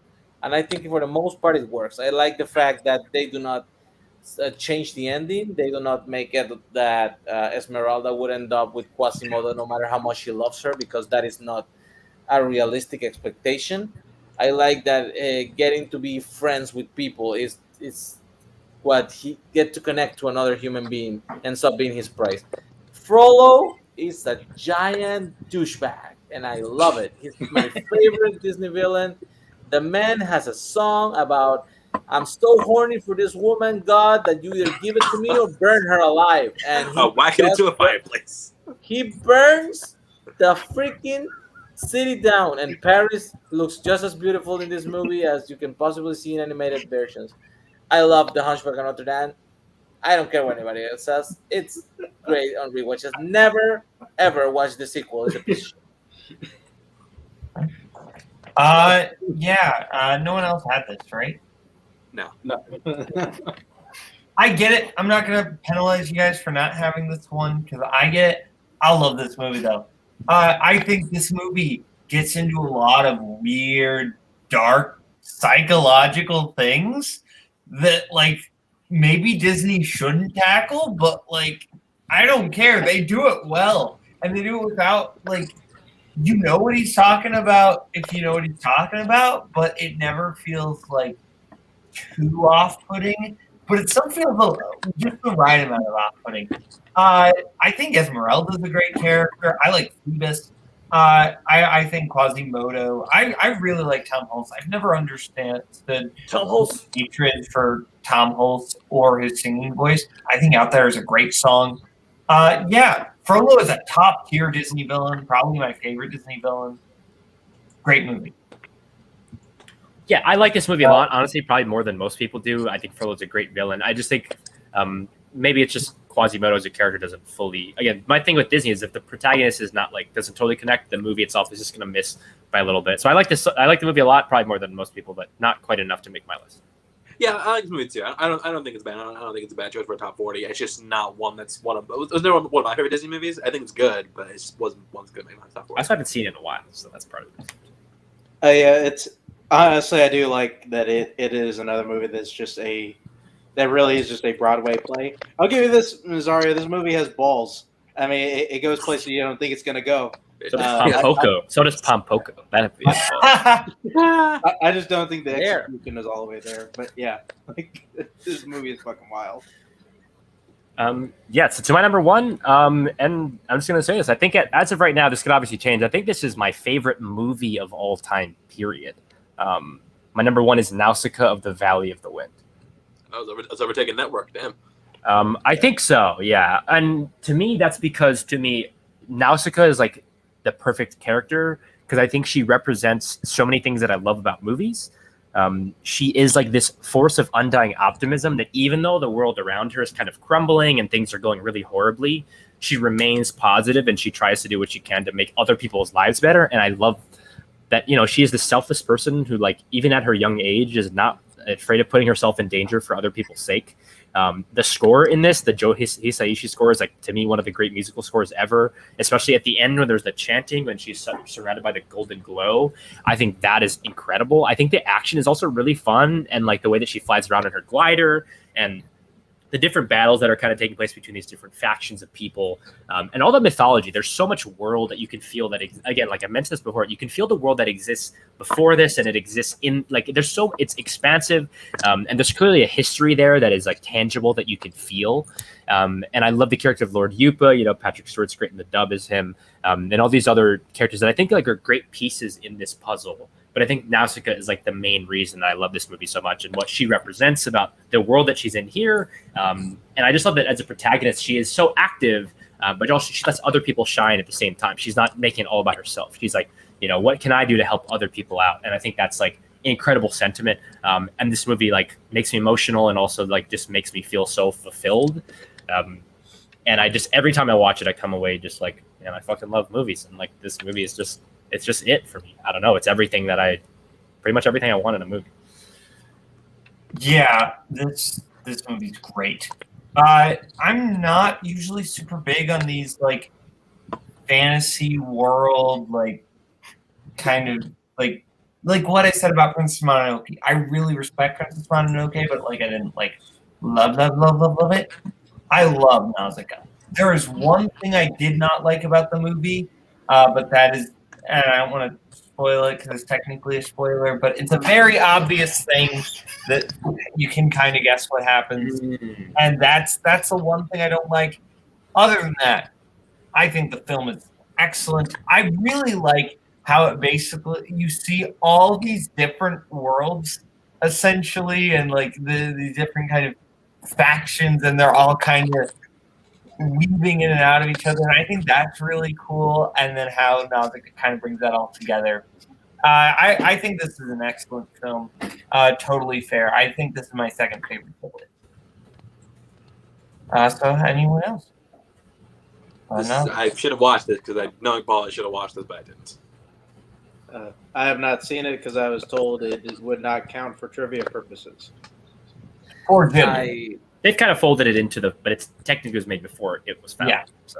I actually did watch this when I was very, very young. I have never seen the dub that Disney did in 2005, so I don't know if it works better. It kind of has like, I remember scenes, I remember things, I remember a good feeling from it, but I cannot even tell you what the whole movie is beginning to end. Probably should watch it again. It's so good. Chance. Your one? Yeah, all right. So my number one is Yikes from a While Back. My number one is Toy Story, the OG. This is embarrassing. It's my number. Is that your one too? Yeah. Oh, no. Okay then. Official. All right.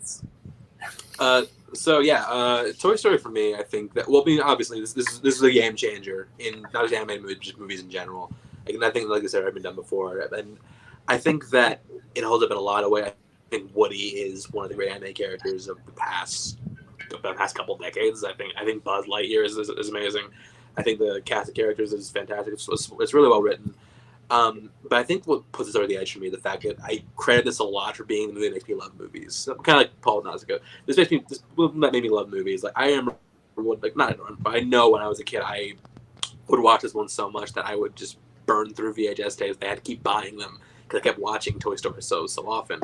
And even as I've gotten older and I was watching it as an adult, I think it still holds up. Like the writing still holds up, the character work still holds up. And even though I think that there are Pixar movies that are animated better than this, because there are, I will not deny that there are better animated movies, better animated Pixar movies than this, and there are maybe better written ones. There are maybe ones that pack more emotional punch than this. I do think that for me, number one is this is gonna be number one question because this one got me into film in general. I still think the great. I think it holds up. I will watch it anytime it's on. And just the final scene of Buzz and Woody when they lose the rocket and they just fly, I think it's always going to be a great moment of triumph for me. I adore this movie. It's one of my favorites of all time. And yeah, when I knew this was coming, this was going to be number one, no question. Yeah. I keep arguing back to just movies I watched as a kid a ton of times. This movie is responsible for me closing my bedroom door and then trying to open it really fast to like kind of catch my toys being alive. But like, even though like I kind of shit on everybody's warm blanket like comfort food movies, this movie is exactly that for me. It is. I feel like just nuts and bolts screenplay. It's kind of perfectly constructed.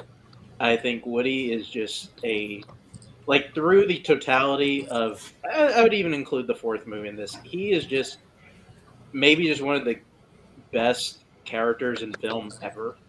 Like just had one of the best ongoing arcs, like in just anything. I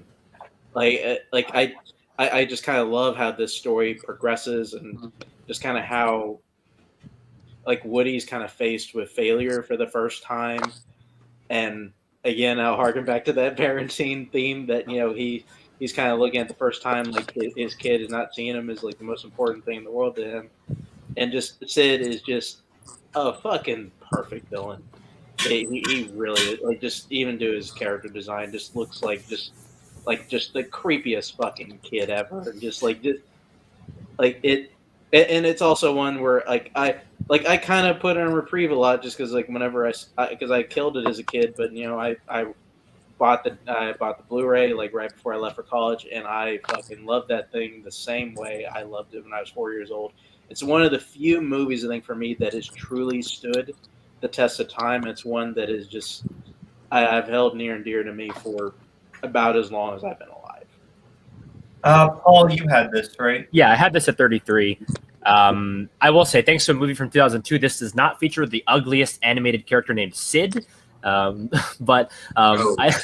movie gave us a lot of things. The classic "we're not aiming for the truck" meme that was memed into existence when I was in high school. But I think this is the funniest Pixar movie for me, and that's why I'd like to go back to it. I spent a long time without rewatching it. When I came back to it, I forgot. Just that "you are not a toy" will never not make me laugh. That is so fucking funny. The way that he delivers the line is perfect. And yeah, it is.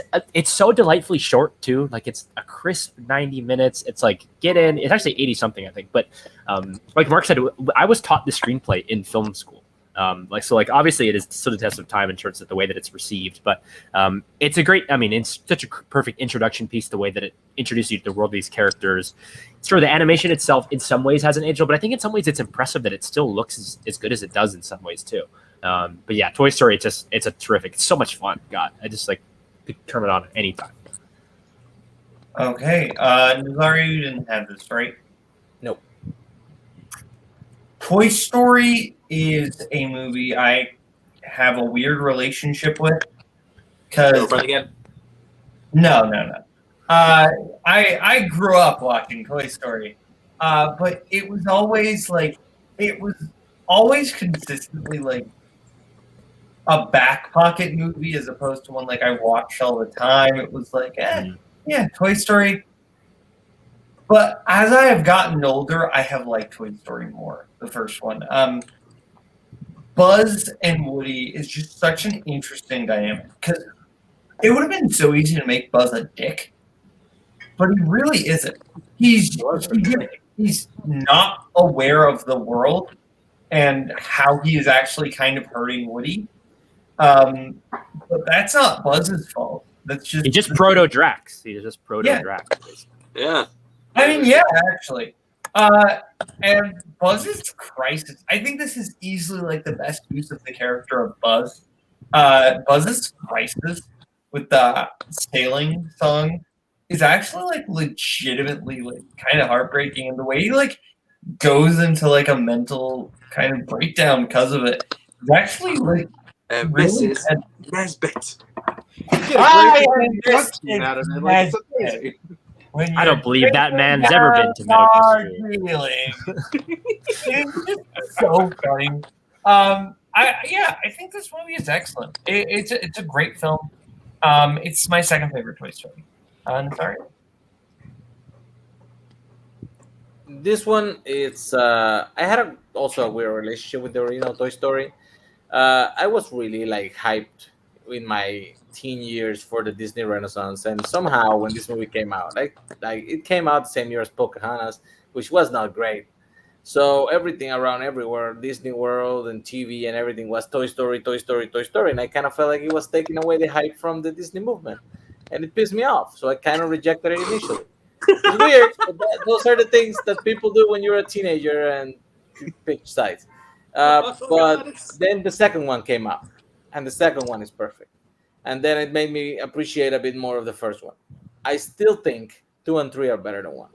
I feel like the original concept was simple enough for kids to enjoy, but I think that this attachment that we get to our toys and our nostalgia, it's something that they actually explore way deeper and in better ways in the sequels. Maybe not in 4, but that's another thing.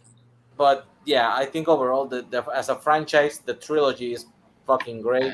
4 is fine, but I would place this one below 2 and 3. So I just put the 2 in my list. Okay. Nazario, your number 1? To the surprise of no one, my number 1 is Tim Burton's Nightmare Before Christmas. This movie, it's tailor-made for me. It's created by my favorite director, created as in he wrote a book and they adapted it, as in he got producer's credit and approved all the designs that were made for the story. But it's directed by Henry Selick, which is in its own right a legend in stop animation. He did Coraline, which is my number 11.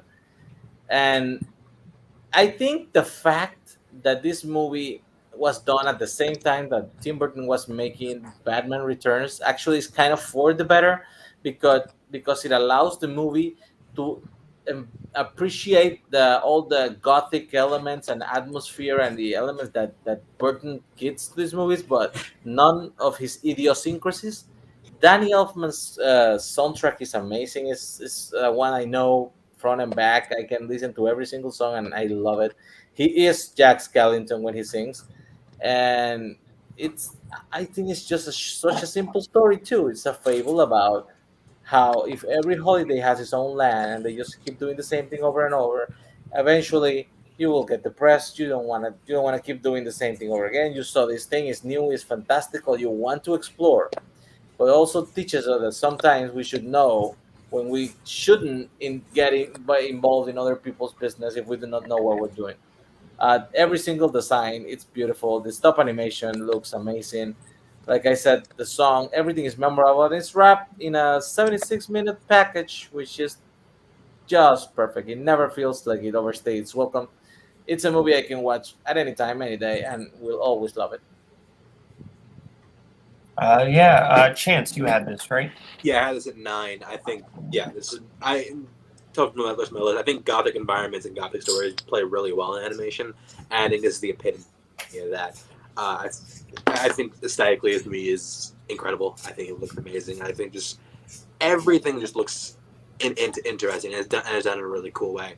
I think the story stuff is fascinating. I love Jack Skellington as a protagonist. The music's great, and it's a crisp under 80 minutes. It's a great holiday movie. You can literally watch this from Halloween to Christmas, and you're never gonna feel on a loop. On a loop, yeah. Watch it every day. But yeah, no, I adore this movie. It's my favorite stop-motion movie of all time, and yeah, there's no way it's not going to be on my list. I think this movie is a nice piece of atmosphere, but I'm not big on it. I think it's just, it doesn't have that extra edge. It's good, like Halloweeny, spooky, like atmosphere, but it's never really like worked for me. It's never been a film I've liked, even as a kid. I've never been like in love with it. I think it's a fun story and it looks cool, but I've just never found myself attached to it. I think this is a really weird number one.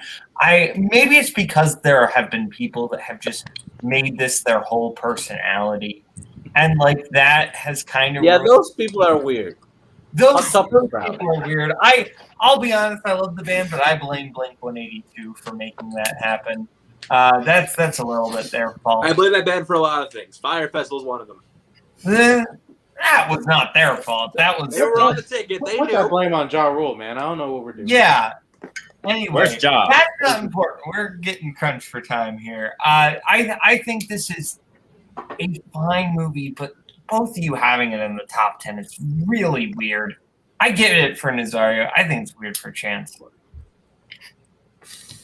Because Nazario has made Tim Burton his whole person. What with the targeting? Like, whatever. I'm saying, like, Nazario, I give a little bit because, like, he's Tim Burton.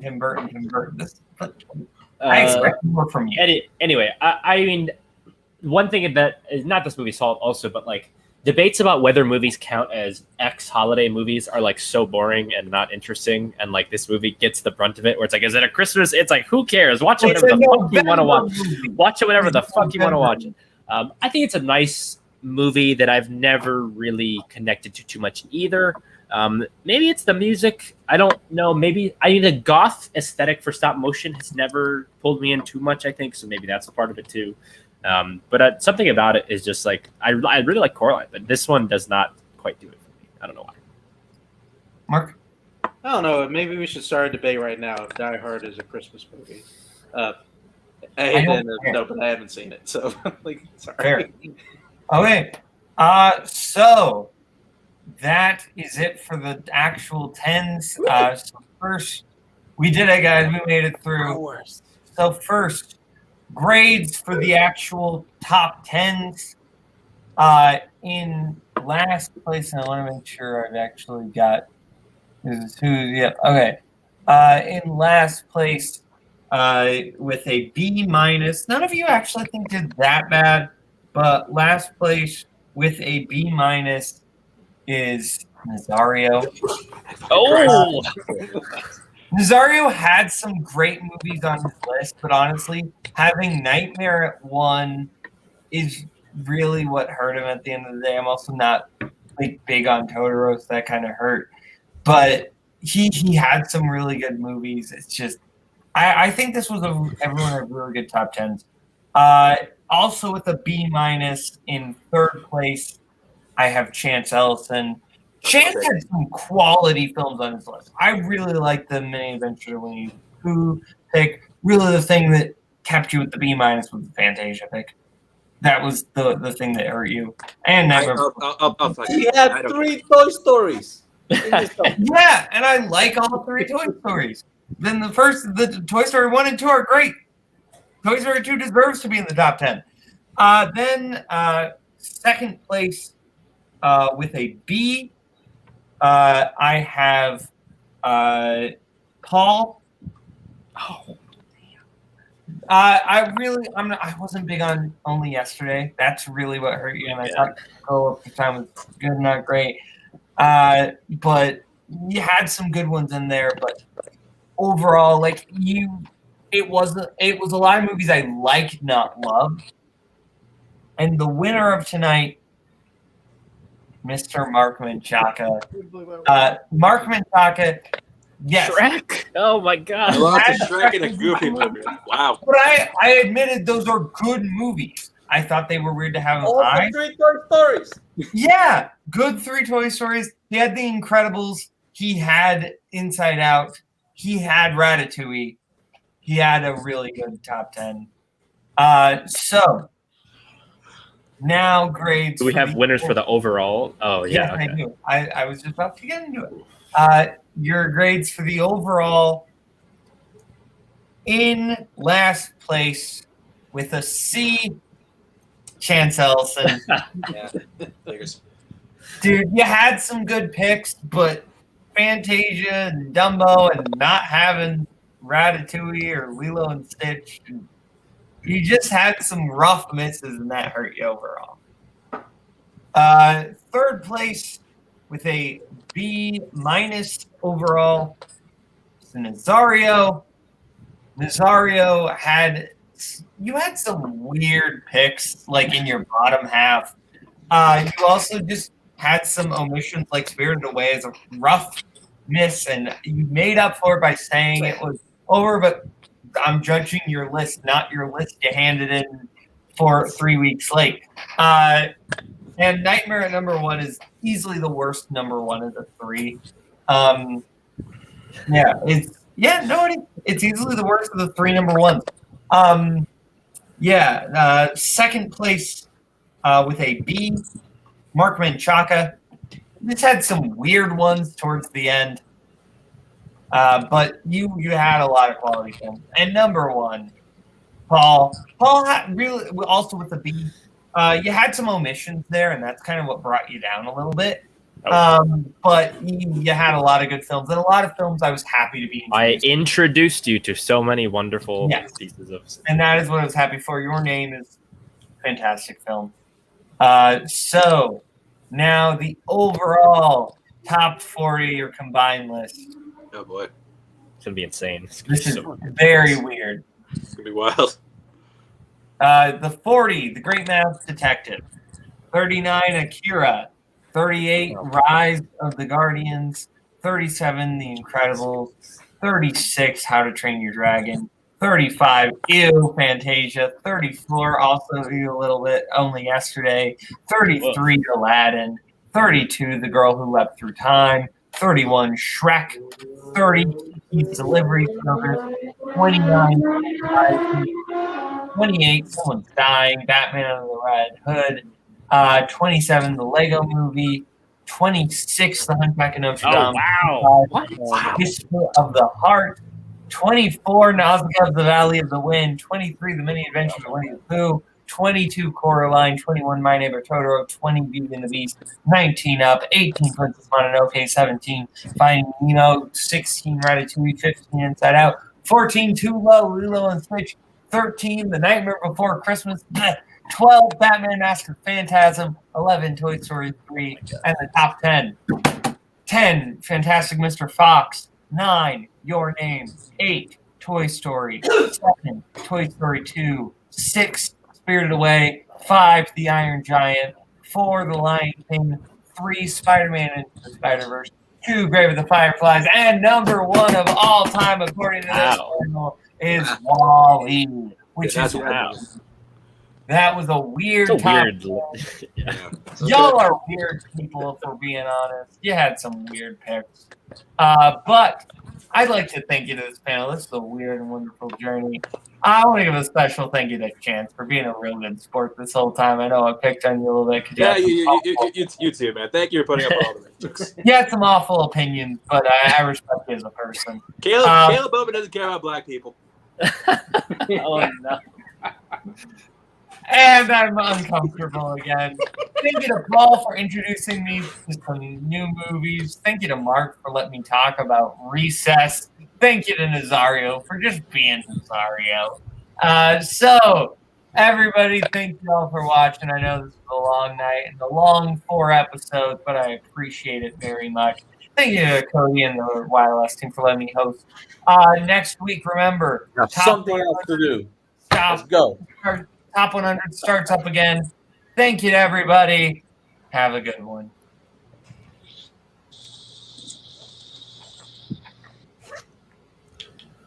What?